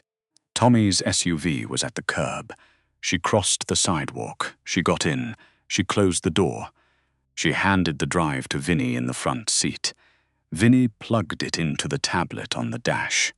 Anthony was on the phone, talking quietly. There were people on the other end who had been waiting for this call for weeks. The kind of people who could move $5 million through 3 different banks at a speed that should not be possible. Because they had spent a year setting up the relationships to do it, the tablet lit up. The transfer began. $5 million began crossing accounts from Ironclad Logistics back into Vanguard Holdings. Where it had been 3 months ago, where it belonged, it took less than a minute. Vinny watched the screen. He looked up at her. Done, kid. She nodded. She looked out the window of the SUV, through the glass front of the Chase Bank. She could see Hollis Crane, still standing in the middle of the lobby. The leather jackets had backed away from him. The security guard was walking toward him with his hand on his radio. The bank manager was coming out from behind the counter. Hollis Crane had his phone out. He was calling someone. There was no one to call Donal Fitzgerald. 3 miles east, in a warehouse on the south side, was at that exact moment having a very different morning. Sal was already there. She did not know the details. She did not want to know the details. She knew only what Vinny told her. 20 minutes later, when his phone rang and he answered it, and listened and looked at her in the rearview mirror. Sal's brother is home. She closed her eyes. She breathed, Sal is okay. Sal is okay. Tommy is okay. Everybody on our end is okay. The Irish are going to be very busy for a while sorting things out. And Hollis, Federal's agents picked him up outside the bank. About 15 minutes ago. The file you sent in last night. They moved on it. He is in custody. He will be in custody. He will not be out for a very long time. She nodded. She did not say anything. There was nothing to say. 18 months later. The light in the new office was good. It was a small office. 2nd floor of a brick building in West Loop, 2 desks, a small reception area, a waiting room with 1 good chair and a coffee maker. On the door, in plain gold letters, it said, Marsh Forensic Truceless. Underneath that, smaller, it said, Specialists in Financial Recovery. Domestic abuse and divorced cases welcome. Eleanor was at her desk. She was on the phone. I understand. Yes, ma'am. You bring whatever you have. Bank statements. Old tax returns. The shoebox in the closet, if that's what you have. I'm telling you. I am telling you. We will find it. He hid it somewhere. They always hide it somewhere. Yes, ma'am. Thursday at 10. I'll see you then. She hung up. She wrote the name on her calendar. The woman she had just spoken to had cried for the first 3 minutes of the call. She had apologized for crying. She had said, I'm sorry. I don't know why I'm doing this. And Eleanor had said very gently, you do know why. It's okay. We have time. The woman's husband was a venture capitalist. The woman was 44. The woman was the 3rd person this month. The door opened. Sophia came in first. She was nearly 9 now. Her hair was still in a long braid, but the braid was higher up on the back of her head, in a way Eleanor did not know how to do. But Sophia had been doing herself for almost a year. She was wearing a soccer uniform. We won. You won. 3-1. I scored one of them. Of course you did. Papa says we're going for ice cream. Of course he does. Sal came in behind her. He was in jeans, a grey sweater. His hair was longer than it had been 18 months ago, just slightly. The eyes were the same. The way he looked at her when he walked into a room, that was the same. He came over to the desk. He bent down. He kissed the top of her head. "You worked late. I had a call. Another one, another one." He nodded. He did not ask her to stop. He never asked her to stop. He had figured out very early that the work was not a side thing for her. The work was a thing that lived inside her chest now and could not be put down. "Frank asked about you. How is Frank?" "He is." "Frank, that bad. He says you do not visit enough." "I was there Sunday. I told him that." "He said Sunday is not Tuesday. He is Italian." Logic does not enter into it, she laughed. He sat down on the edge of her desk. He looked at her. He did the thing she liked. He just looked. "Elena." "Yes." "There is a thing." "What thing?" He reached into his jacket pocket. He took out a small box. He set it on the desk. He did not open it. He did not get down on one knee. He did not make a speech. He did not have a violinist hidden anywhere. Sal Bianchi was 40 years old and had buried 2 parents and 1 wife, and a great many other things he did not talk about. And Sal Bianchi did not believe in spectacle. He just put the box on the desk. He looked at her. When you are ready, she looked at the box. She looked at him. Sophia had gone into the waiting room to pour herself a cup of coffee, which was a thing Sophia was not supposed to do, but which Sal had recently lost the argument about. From the waiting room came the sound of a small girl muttering about the coffee creamer. Elena picked up the box. She did not open it. She put it back down. She slid it across the desk, back toward him. "Sal, yes, ask me again in 6 months. 6 months, 6 months." He looked at her for a long beat. His face was very still. Then it did something at the corner of his mouth. A very small thing. The thing his face did when he was about to almost smile, but had decided not to fully smile. 6 months. Yes, you will say yes in 6 months. Maybe. You will, Sal. Elena, I just got me back. I want to enjoy her for a little while first. He looked at her. He nodded. He picked up the box. He put it back in his jacket pocket without opening it. 6 months. Elena Marsh. 6 months, and then you are mine. Officially, and you are mine. Officially, I have been yours since the ballroom. Sal, it is the truth. She did not have a thing to say to that. She got up. She walked around the desk. She put her hands on the front of his sweater. She tilted her face up. He bent his face down. He kissed her. Not the kind of kiss for a daughter to walk in on. Just the kind of kiss for an office on a Tuesday afternoon when somebody has just said 6 months. Sophia walked in from the waiting room. Are you guys gross right now? A little bit. Can we go get ice cream? Yes. Can Winston come? Winston is in the car. Why is Winston in the car? Because Winston goes everywhere. Okay. She turned around and walked back out. They could hear her telling someone, on a phone she was not supposed to have, that her dad had just been weird in Eleanor's office, and she was going to need an extra scoop to recover. Eleanor laughed. Sal smiled. It was a real smile, the kind he did not used to have. He took her coat off the back of the chair. He held it open for her. She slid her arms in. He turned her around. He buttoned the top button himself. They walked out together. She turned out the light. She locked the door. The gold letters caught the late afternoon sun. Marsh Forensics Soluceless. She paused for a second on the landing. She walked down the stairs. She came out onto the street, and the SUV was there at the curb. Tommy in the front, Sophia in the back with Winston, who was older now and white around the muzzle and snoring slightly. The day was bright and cold, and the lake was somewhere to the east, doing what the lake had been doing for 10,000 years. Sal opened the door for her. She got in. The SUV pulled away from the curb. Down the street, past a coffee shop, past a bookstore, past a flower stand where an old man was bringing in his buckets for the night, and Elena Marsh. 32 years old, sat in the warm car with her dog and her almost stepdaughter and her almost husband. 6 months. In 6 months, she would say yes. She knew it. He knew it.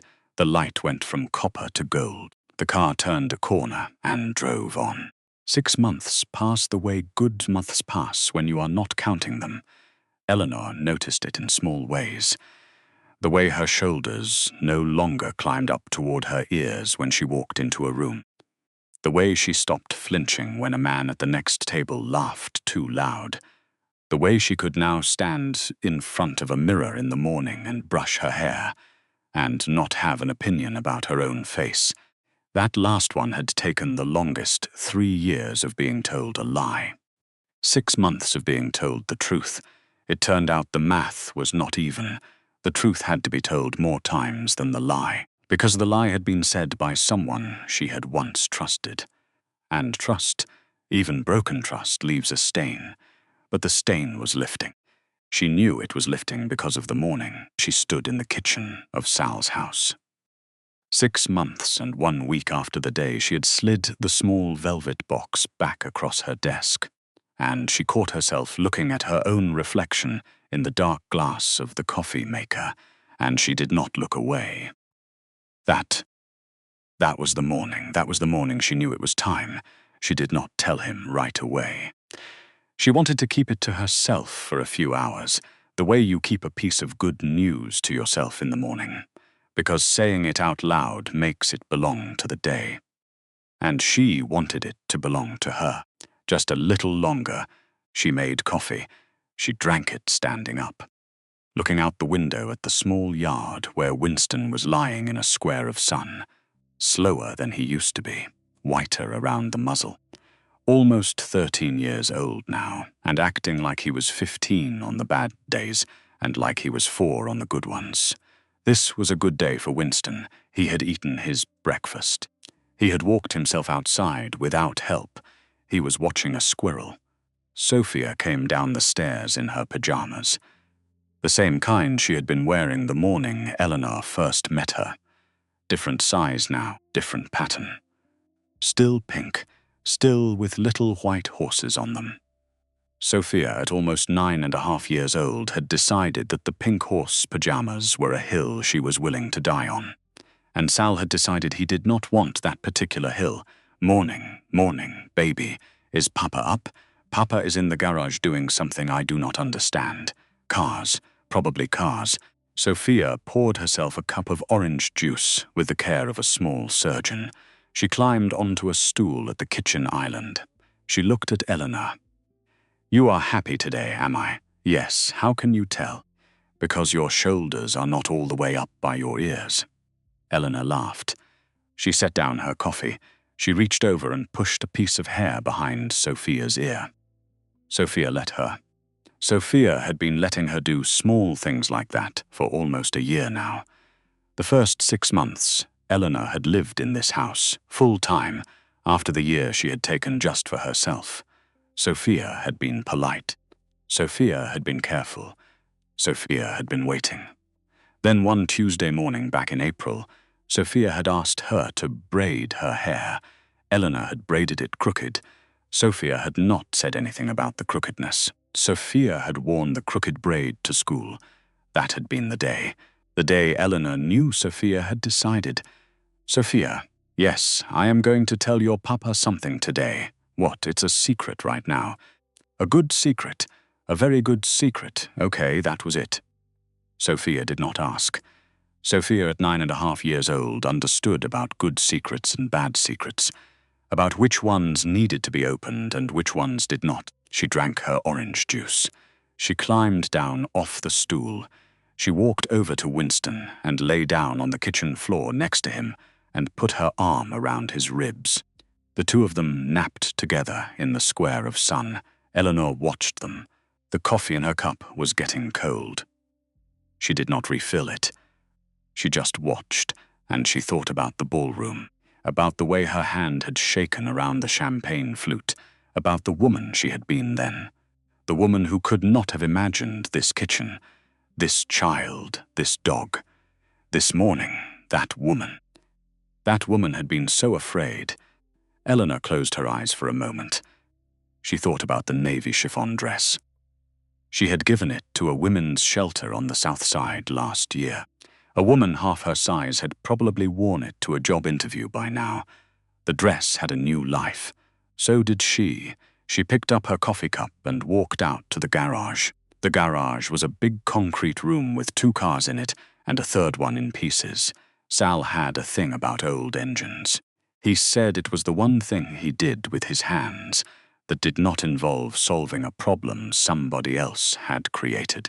He was wearing a dark t-shirt and grease-stained jeans, and his hair was pushed back off his face with the back of his wrist. He had a wrench in one hand. He looked up when she came in.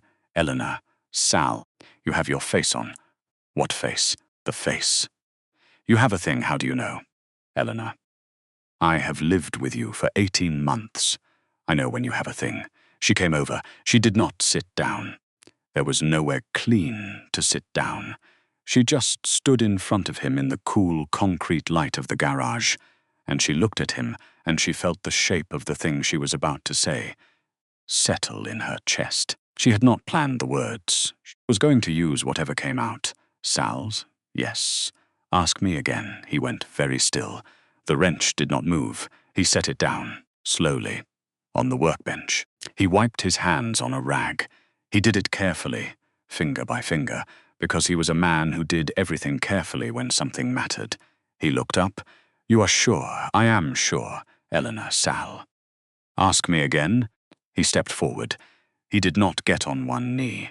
He had not gotten on one knee the first time, and he was not going to get on one knee now.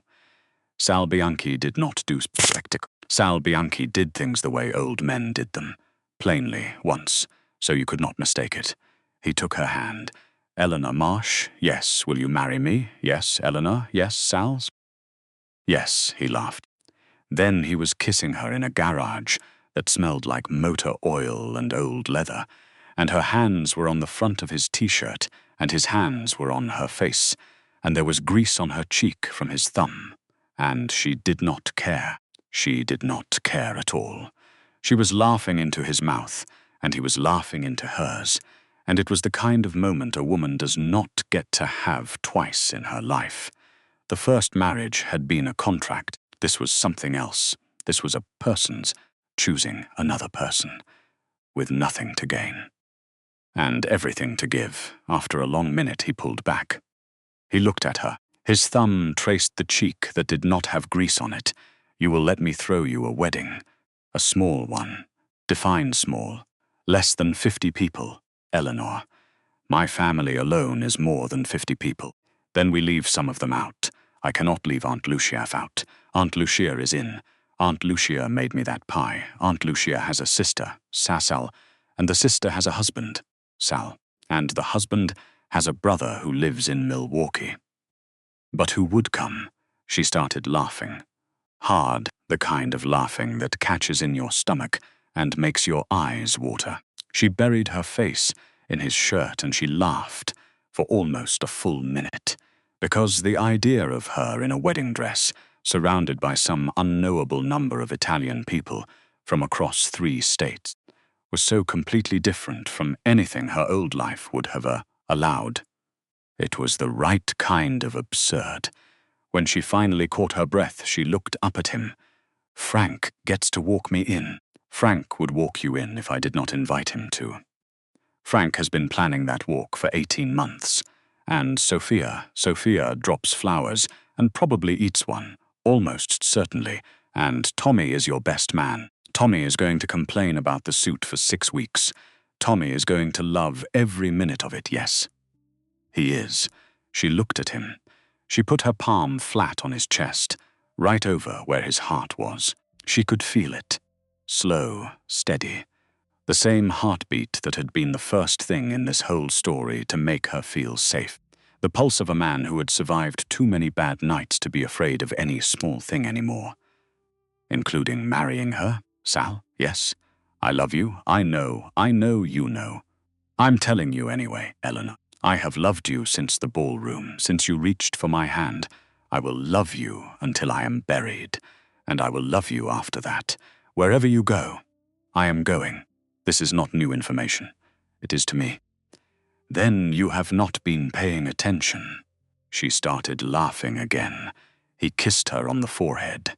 He kissed her on the mouth. And then he picked up his wrench again and went back to the engine like a man who had just been told the weather report, because that was who Sal Bianchi was. Big moments did not need to be loud for him. They just needed to be true. She walked back into the house. Winston was still asleep in the square of sun. Sophia was reading a book to him out loud, even though her head was on his ribs and her eyes were half closed. Eleanor stood in the doorway of the kitchen and watched the two of them for a long moment. Then she picked up her phone. She called Frank Russo. She said 3 words to him, 6 months. Yes. There was a long pause on the line. Then the old man cleared his throat, and Eleanor heard, for the first time in 18 months of knowing him, the sound of Frank Russo getting emotional. Just a little. The smallest crack in the gravel of his voice. Signora, yes, brava. That was all. Then he hung up, but she could hear, in the silence after, the way he was probably going to sit in his leather chair for the next hour and just look out the window. And maybe pour himself a small glass of something he was not supposed to drink anymore. And maybe lift it to no one, to the empty room, to a story he had been part of since before she was born, which had finally come to the part he had been waiting for. She set the phone down. She walked into the kitchen. She lay down on the floor next to Winston. Sophia did not move. She just shifted her arm so it went around both of them. And the 3 of them, dog and child and woman, lay there in the square of sun for a long, quiet minute, doing nothing, saying nothing, becoming a family. The wedding was 8 weeks later. It was not small. Eleanor had asked for small. Sal had agreed to small. Frank Russo had heard the words small and immediately disregarded them as a translation error. Aunt Lucius had heard the word small and laughed for approximately 90 seconds straight before going back to the phone tree she had started compiling 6 months ago, just in case. By the morning of the wedding, there were 204 people on the property. The property was the old Bianchi estate, 40 minutes north of the city. A house Sal almost never used anymore, but kept because it had been his grandfather's. The grounds were 9 acres of grass and trees, and a long stone wall and a garden in the back that an elderly woman named Rosa had been tending since before Sal was born. Rosa had threatened to quit twice during the planning, both times over flower choices. Both times Sal had bought her a bottle of grappa and apologized.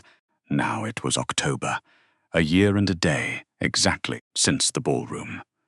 Eleanor had not planned that. Sal had not planned that. Frank Russo, when she pointed it out 2 weeks before, had only smiled and said certain things in life arrange themselves. The morning was cool. The kind of October morning where the light has gold in it. Eleanor stood in the upstairs bedroom of the estate, in a dress that was nothing like the navy chiffon dress. This one was ivory, long sleeves, a high neck, lace at the collar that had belonged to Sal's grandmother. The dress fit her. Eleanor weighed exactly what Eleanor weighed. She had not weighed herself in 14 months. She did not know the number. She did not care. Her hair was down. A friend from her old firm had done it. The friend was someone Eleanor had reconnected with the year before, when she had finally felt brave enough to look up some of the people she had let slip away during the marriage. The friend's name was Marguerite. Marguerite had cried when Eleanor called. Marguerite was downstairs now, doing makeup for Aunt Lucia. There was a knock on the door. "Come in." Frank Russo walked in. He was in a black suit. He looked like a man who had been waiting his entire life for this particular morning. His white hair was combed back. His pale, faded blue eye that did not match the other one was wet at the corner. He had a small box in his hand. He closed the door behind him. "Signora, Frank, you look very beautiful." "Thank you. I have a thing. For you, Frank. You don't have to. I do. He handed her the box. It was small, black velvet, the kind a jeweler uses. She opened it carefully. Inside was a thin gold chain with a small medallion on it. The medallion was old. The kind of old where the metal has worn smooth in places. She picked it up. She held it in her palm. What is it? St. Anne. St. Anne, the mother of the Madonna, the patron saint of mothers, of grandmothers, of women who carry the family forward. Eleanor looked up at him.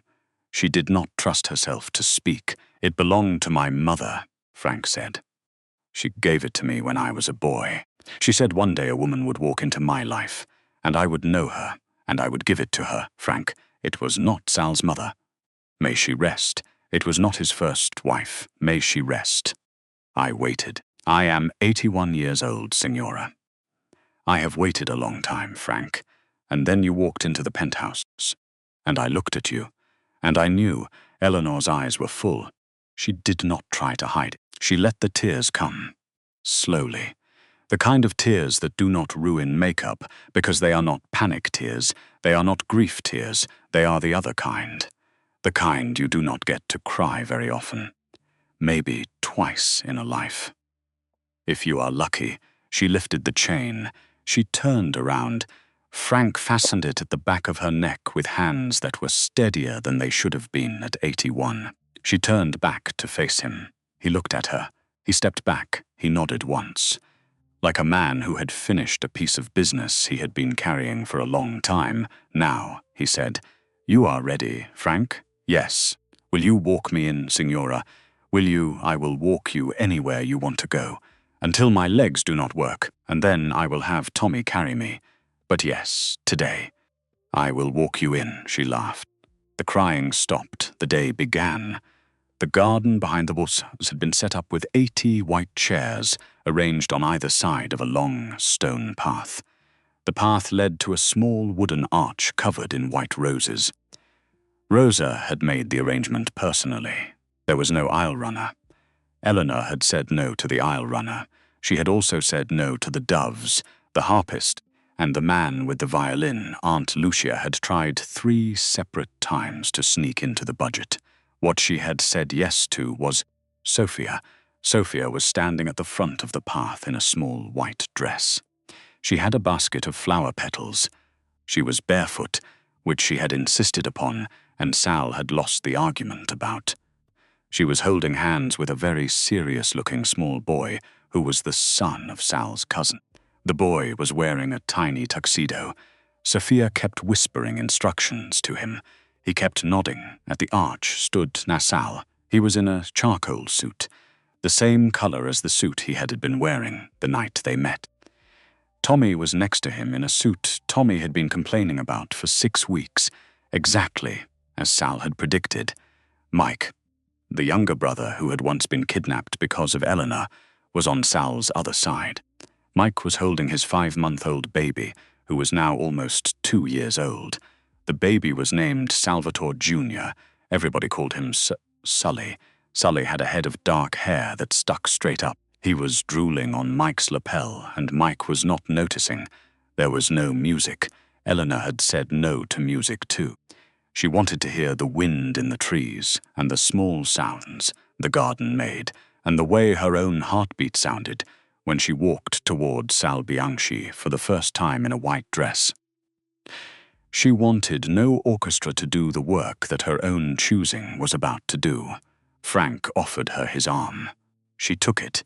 They stepped out onto the back terrace. 204 people stood up at the same time. The grass under Eleanor's feet was real. The sky over the garden was real. The October light was the same light she had grown up in. The same light her mother had told her, in another October a very long time ago, that no small man was ever going to decide the size of her. Eleanor walked. Frank walked beside her. She did not look at the chairs. She looked at Sal. Sal had taken off his sunglasses. Sal was looking at her the way a man looks when he has waited a long time for the morning that finally arrives. The shoulders were the same shoulders she had grabbed onto in a hotel ballroom. The man was the same man. She was the one who had changed. Halfway down the path, Sophia broke ranks. She left the small, serious boy holding the flower basket and ran, in her bare feet, across the grass. She did not run toward Sal. She ran toward Elena. She threw her small arms around Eleanor's waist. She pressed her face into the lace of the dress. The crowd made a small, collective sound. Frank stopped walking.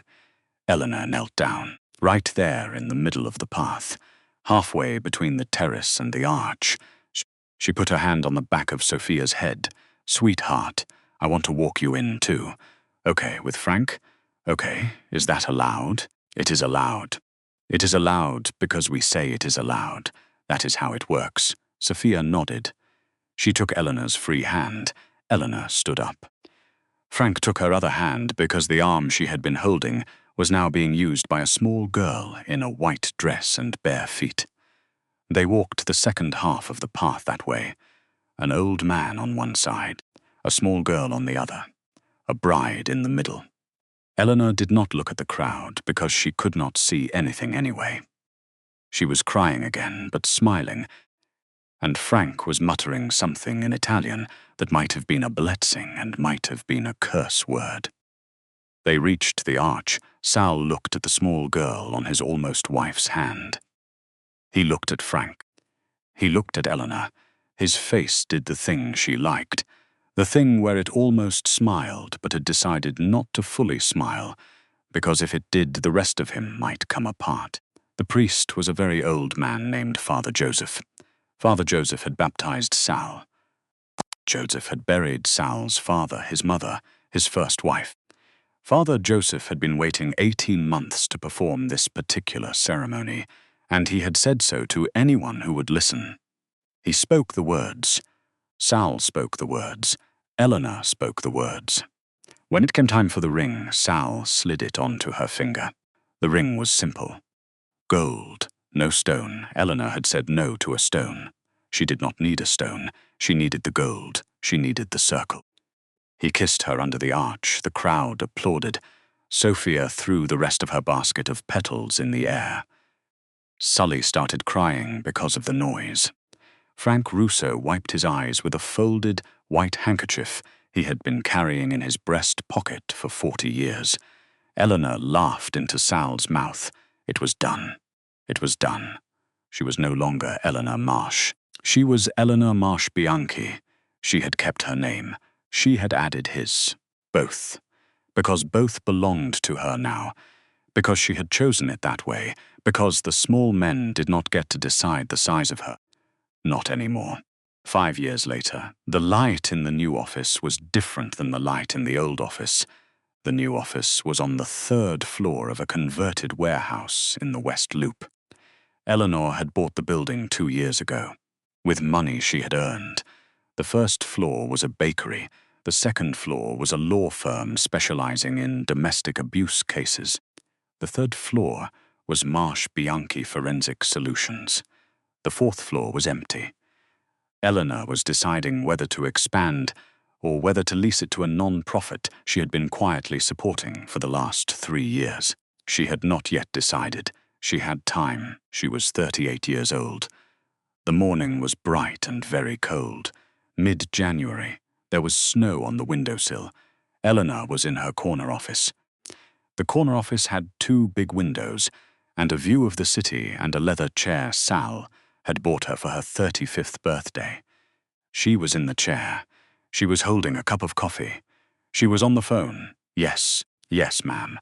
Tomorrow at 10. Bring the file. All of it. Even the parts that don't make sense. Yes, yes. I will see you then." She hung up. She wrote the name on her calendar.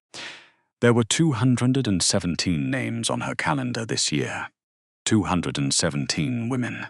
The firm had grown. There were now 4 other forensic accountants working under her. 3 of them were women. 2 had come out of bad marriages themselves. They worked harder than anyone Eleanor had ever supervised. They were also kinder. There was a thing about people who had once needed help. They knew how to give it. The door opened. A woman walked in. Tall, late 40s, hair pulled back. Tired, the woman sat down without being asked. She did this because Eleanor had told her, the first time they met, that women in this office did not need to be invited to sit down. They sat. Not the other way around. The woman was named Rebecca. Rebecca had been a client for 4 months. Rebecca's husband had hidden $3.2 million in 7 different shell companies across 2 continents. Eleanor had found 6 of them. The 7th had been giving her trouble. "You found it." "I found it. All of it. All of it." Rebecca closed her eyes. She did not cry. The women who came to this office almost never cried in front of Eleanor. They cried in the elevator afterward, in the car, at home. In front of Eleanor, they sat very straight and nodded and took their files. Eleanor slid a folder across the desk. "Your attorney has a copy. The judge will have a copy by end of day. Your husband will know we have it within the week when his attorney is served. You will need to be somewhere safe for the next 10 days, my sisters." "Good, Eleanor." "Yes. Thank you, don't. I have to. You don't. You really don't. You paid me. We did the work." "That's how it goes, Eleanor. You found me my life." Eleanor looked at her for a moment. Then she said the thing she always said. The thing that had become the thing she said. "You found it." "I just helped you read the map." Rebecca smiled. She picked up the folder. She walked out.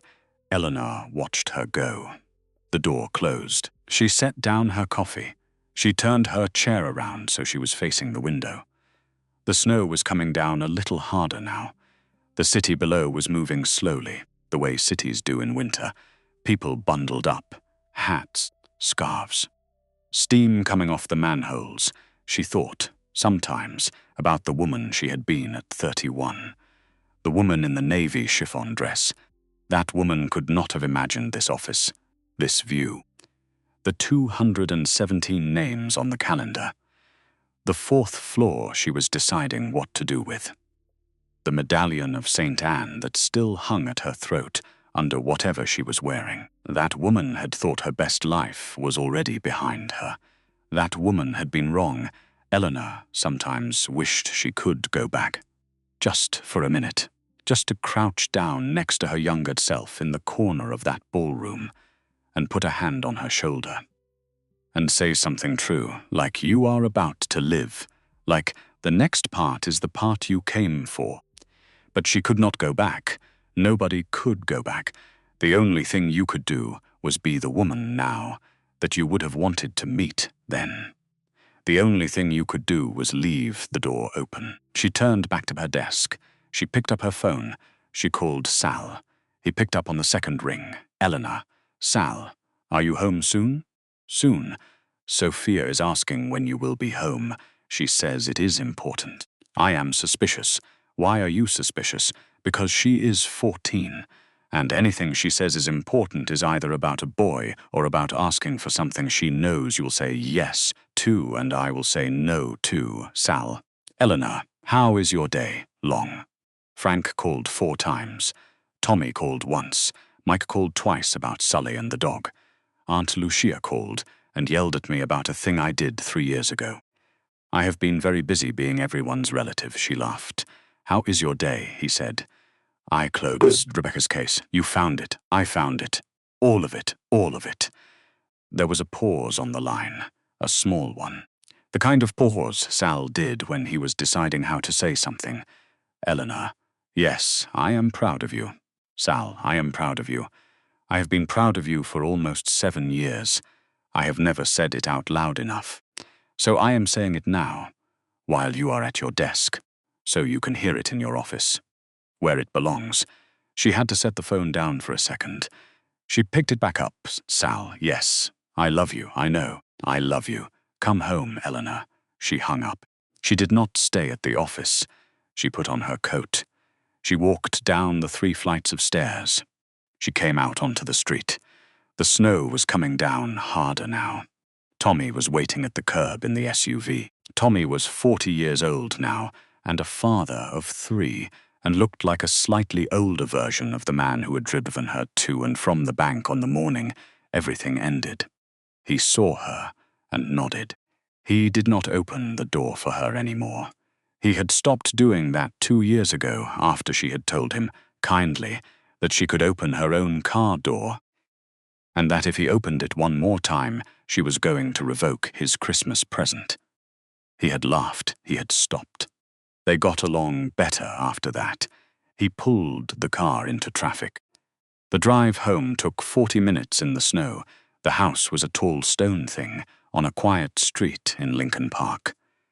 Eleanor had picked it 3 years ago, when they finally decided to leave the penthouse and live more like normal people. The house had a small front yard with 2 old maple trees. The trees had been there before the house.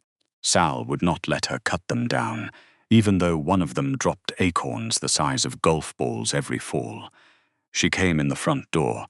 The house smelled like garlic and rosemary, and something that had been in the oven too long but was about to be saved by somebody. Sophia was in the front hall. Sophia at 14 was tall, almost as tall as Eleanor.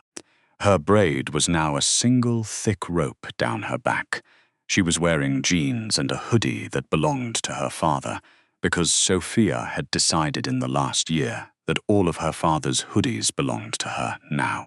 Sal had not argued. Mum, soft, there is a thing, God, it is not bad. Probably, it is about prom. You are in 8th grade, it is for 8th grade years. Sophia, Mum, Sophia, you are 14 years old. I am almost 15. You are 14 and a half, Mum. Eleanor laughed. She pulled Sophia into a hug. Sophia let her.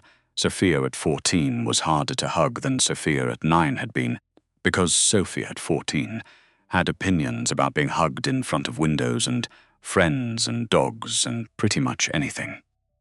But there was nobody in the front hall except the dog, and the dog was barely paying attention. The dog was new. Winston had died in his sleep 9 months ago. He had been 14 years old. He had gone the way old dogs go when they have lived a good life, quietly, in the square of sun in the kitchen, with Sophia sitting next to him, reading aloud to him from a book she had read to him 100 times before. He had taken one long breath and let it out, and that was that. They had all cried. Sal had cried more than Eleanor. That had surprised her.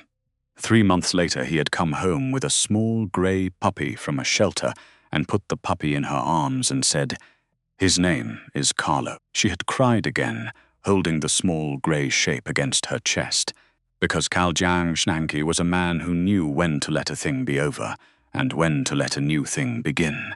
Carlo was now a 6-month-old menace.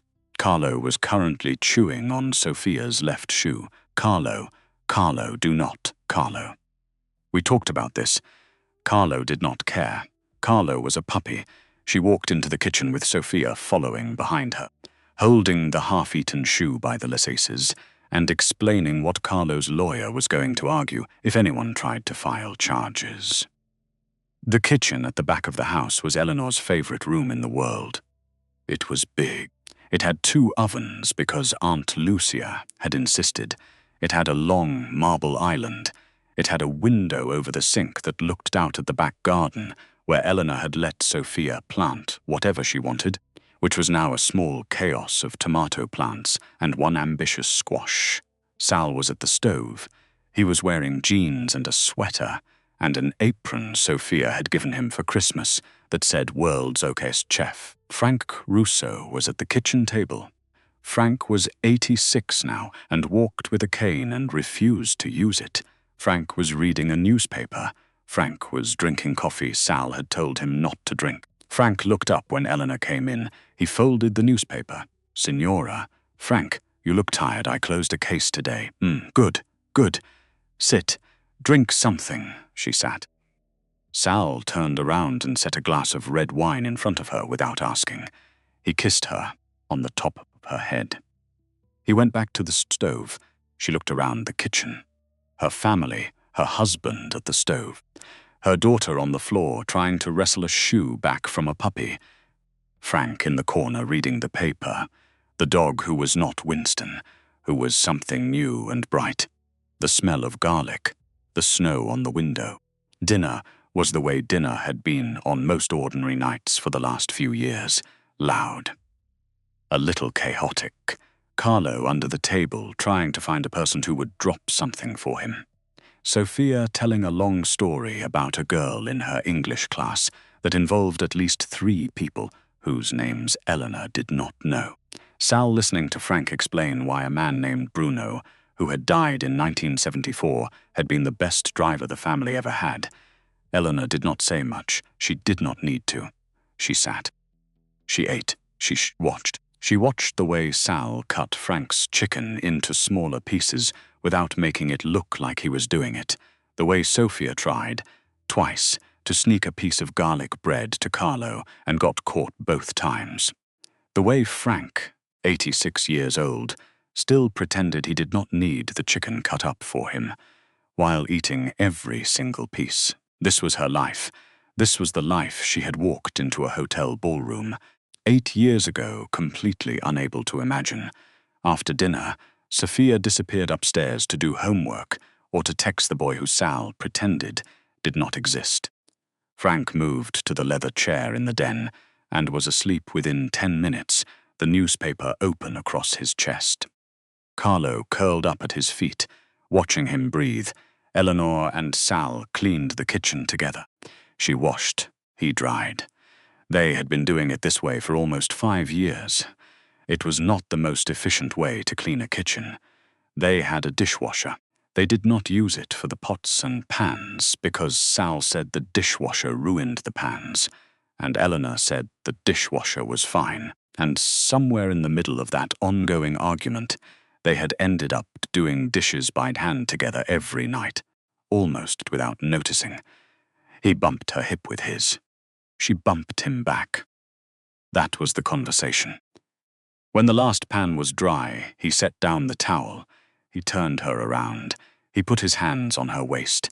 He looked at her the way he had been looking at her for 7 years, like he was still a little surprised that she was real.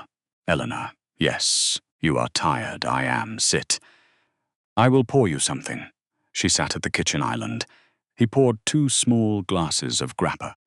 The grappa was from Aunt Lucia's brother in Milwaukee, the same brother who, 8 years ago, had been one of 204 people at their wedding. He sent them a bottle every Christmas. Sal had told him repeatedly that he did not need to. The brother had ignored him repeatedly. The grappa was, in fact, very good. She lifted her glass. He lifted his. They did not say anything. They did not need to. But across the room, on a small shelf above the kitchen window, there was a photograph in a thin silver frame. The photograph was from the wedding. Eleanor in the ivory dress, Sophia barefoot, Frank on her other arm. The 3 of them halfway down the stone path with the garden behind them. Eleanor looked at the photograph. She thought about the woman in the navy chiffon dress. She had thought about her many times over the years, not every day anymore, but often enough. A small, private ritual, the way some people say grace before a meal. Eleanor said her own quiet thing, not out loud, never out loud, just inside, to the woman she had been, to the hand that had reached out, to the version of her life that had cracked open in a hotel ballroom on October the 11th. She lifted her grappa just slightly, a small tilt. Sal saw it. Sal had been watching her for 7 years. He saw everything. He did not ask. He just lifted his glass the same way. A man toasting alongside his wife to a person only she could see. The clock above the stove said 9:43. The house was quiet now. Frank was asleep in the chair. Carlo was asleep at Frank's feet. Sophia was upstairs with her door closed, doing whatever 14-year-olds do when their door is closed, which Eleanor and Sal had agreed was something they were no longer allowed to ask about. The snow had stopped. Through the kitchen window, Eleanor could see the back garden, Sophia's chaotic tomato plants, the ambitious squash, the bird feeder Aunt Lucia had given them, which the squirrels had owned within a week. The single small bench Sal had built her last summer because she had mentioned in passing that she wanted somewhere to sit and drink coffee in the morning. He had built it without saying anything. She had walked out one morning in July, and there it had been. That was the kind of man he was. That was the kind of man you do not find twice. She finished her grappa. She set the glass down. She looked at him. "Sal." "Yes. Are you tired?" "A little." "Bed." "Bed." He took her hand. They turned off the kitchen light to the den. Sal gently shook Frank's shoulder. Frank opened his eyes. "Francesco." "We are going to bed? Carlo will sleep in your room tonight." "Good. Good dog. He keeps my feet warm. Get up. I will help you to the guest room. I do not need help. I know you do not need help. I am offering it anyway. So I can feel useful," Frank grumbled, but he let Sal help him up. The three of them moved slowly down the hallway, an old man, a husband, a wife, and a 6-month-old puppy trotting behind them with what was left of Sophia's shoe in his mouth. At the guest room door, Frank stopped. He looked at Eleanor. He took her hand. He patted it once, the way he had patted it that first morning in the kitchen of the penthouse. 8 years ago, when she had been a woman in a stranger's robe eating eggs at a marble island, not knowing if she was going to live through the week. "Signora, yes, you did good today. I had a case, I know. I heard. Salvatore told me. You did good. You always do good." He squeezed her hand. Then he let it go. He went into the guest room. Carlo followed him in. The door closed behind them. Eleanor stood in the hallway for a moment. She put her hand on the wall. She breathed. Sal was beside her. He did not say anything. He just put his arm around her shoulders. Heavy, warm, the same arm that had gone around her in a ballroom on a rainy October night 8 years ago, and had never really left. They walked upstairs to their bedroom. The bedroom faced the back garden. There was a tall window. The window was open just an inch. Cold air was coming in. Eleanor liked it that way. She had grown up sleeping with the window cracked. Hollis had hated it. Hollis had closed it every night when he came to bed. For 3 years she had slept in stale air and pretended it did not matter in this house. The window was cracked in this house. A woman slept the way she wanted to sleep. She took off her work clothes. She put on the soft cotton nightgown that was hers. Not a thing chosen by anyone else. Not a thing chosen to please anyone. Just a thing she had bought because she liked it. Sal got into bed in a t-shirt and sweatpants. He pulled back the covers. She climbed in. He put his arm around her. She put her head on his chest. She could hear his heartbeat, the same slow, steady heartbeat that had been the first thing in this whole story to make her feel safe. 8 years it had been beating like that. Slow, steady, always there. The pulse of a man who had been through more than she would ever know and had decided at some point to spend the rest of his life beside her. "Sal, yes. Are you happy?" He thought about it. He always thought about it. He did not throw answers around. "Yes," he said. "I am, even with the loud dinners. And Sophia's prom drama, and Frank making me crazy about Sunday versus Tuesday. Even with all of it. Especially with all of it, Sal, yes, I am happy too. I know you know. I'm telling you anyway, Eleanor. Yes, go to sleep." She laughed. She did not go to sleep right away. She lay there for a long while, listening to his heartbeat, listening to the wind in the maple trees outside, listening to the small sounds of a house full of the people who belonged in it. She thought about Winston. She thought about her mother. She thought about a fall afternoon when she had been 8 years old, and a boy at school had called her chubby, and her mother had crouched down to her level, and her mother had said, "Eleanor, you listen to me. You do not let small men decide the size of you. You do not ever let them." Eleanor had carried that sentence with her, hidden, like a small flame in a pocket, for almost 25 years. There had been times she had almost lost it. There had been a marriage when the flame had been nearly snuffed out. But it had been there. It had been there the night her hand reached across a hotel ballroom and grabbed onto a stranger. It had been there in a coffee shop on Halstead when she had picked up her coat and walked out on a friend who had sold her. It had been there in a marble lobby, when she had looked up at the man who had called her penny pathetic and told him her real name.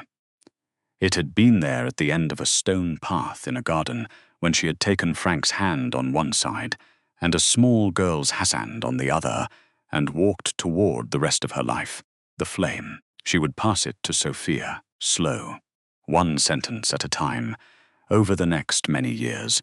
Don't let small men decide the size of you, baby. Don't ever. That was the inheritance. That was the whole thing. Eleanor closed her eyes. Sal's heartbeat was steady against her cheek. Somewhere downstairs, Carlo dropped what was left of Sophia's shoe in the guest room, where Frank Russo was already snoring. Somewhere upstairs, Sophia was probably texting a boy she shouldn't be texting at this hour. Somewhere out beyond the window, the snow was lying soft on the maple trees in the yard. Eleanor breathed in. She breathed out. She thought, just one more time, about the woman in the navy chiffon dress, the woman who had been so afraid, the woman who had reached out anyway. That woman had been brave. Eleanor had wanted for years to find a way to thank her, to tell her, somehow, that the reaching had been worth it. That what came after was every bit as good as she had quietly hoped on the nights when she had thought she would never have a good thing again. She did not know how to thank her. She had thought about it many times. In the end, she had decided that the only way to thank that woman was to be this one, to live this life, quickly fully. Without Abba's apology for a long time, Eleanor opened her eyes one more time. She looked at the small sliver of moonlight on the bedroom ceiling. She listened to the steady heart under her cheek. Then she closed her eyes again, and she slept. And outside, in the dark, the city she had been born in kept being a city, and the snow kept falling, and in 1,000 other kitchens and bedrooms and back gardens, women a little older than her and a little younger than her were quietly carrying their own small flames in their own small pockets. Some of them would never need to use them. Some of them would for all of them. The flame was the whole thing.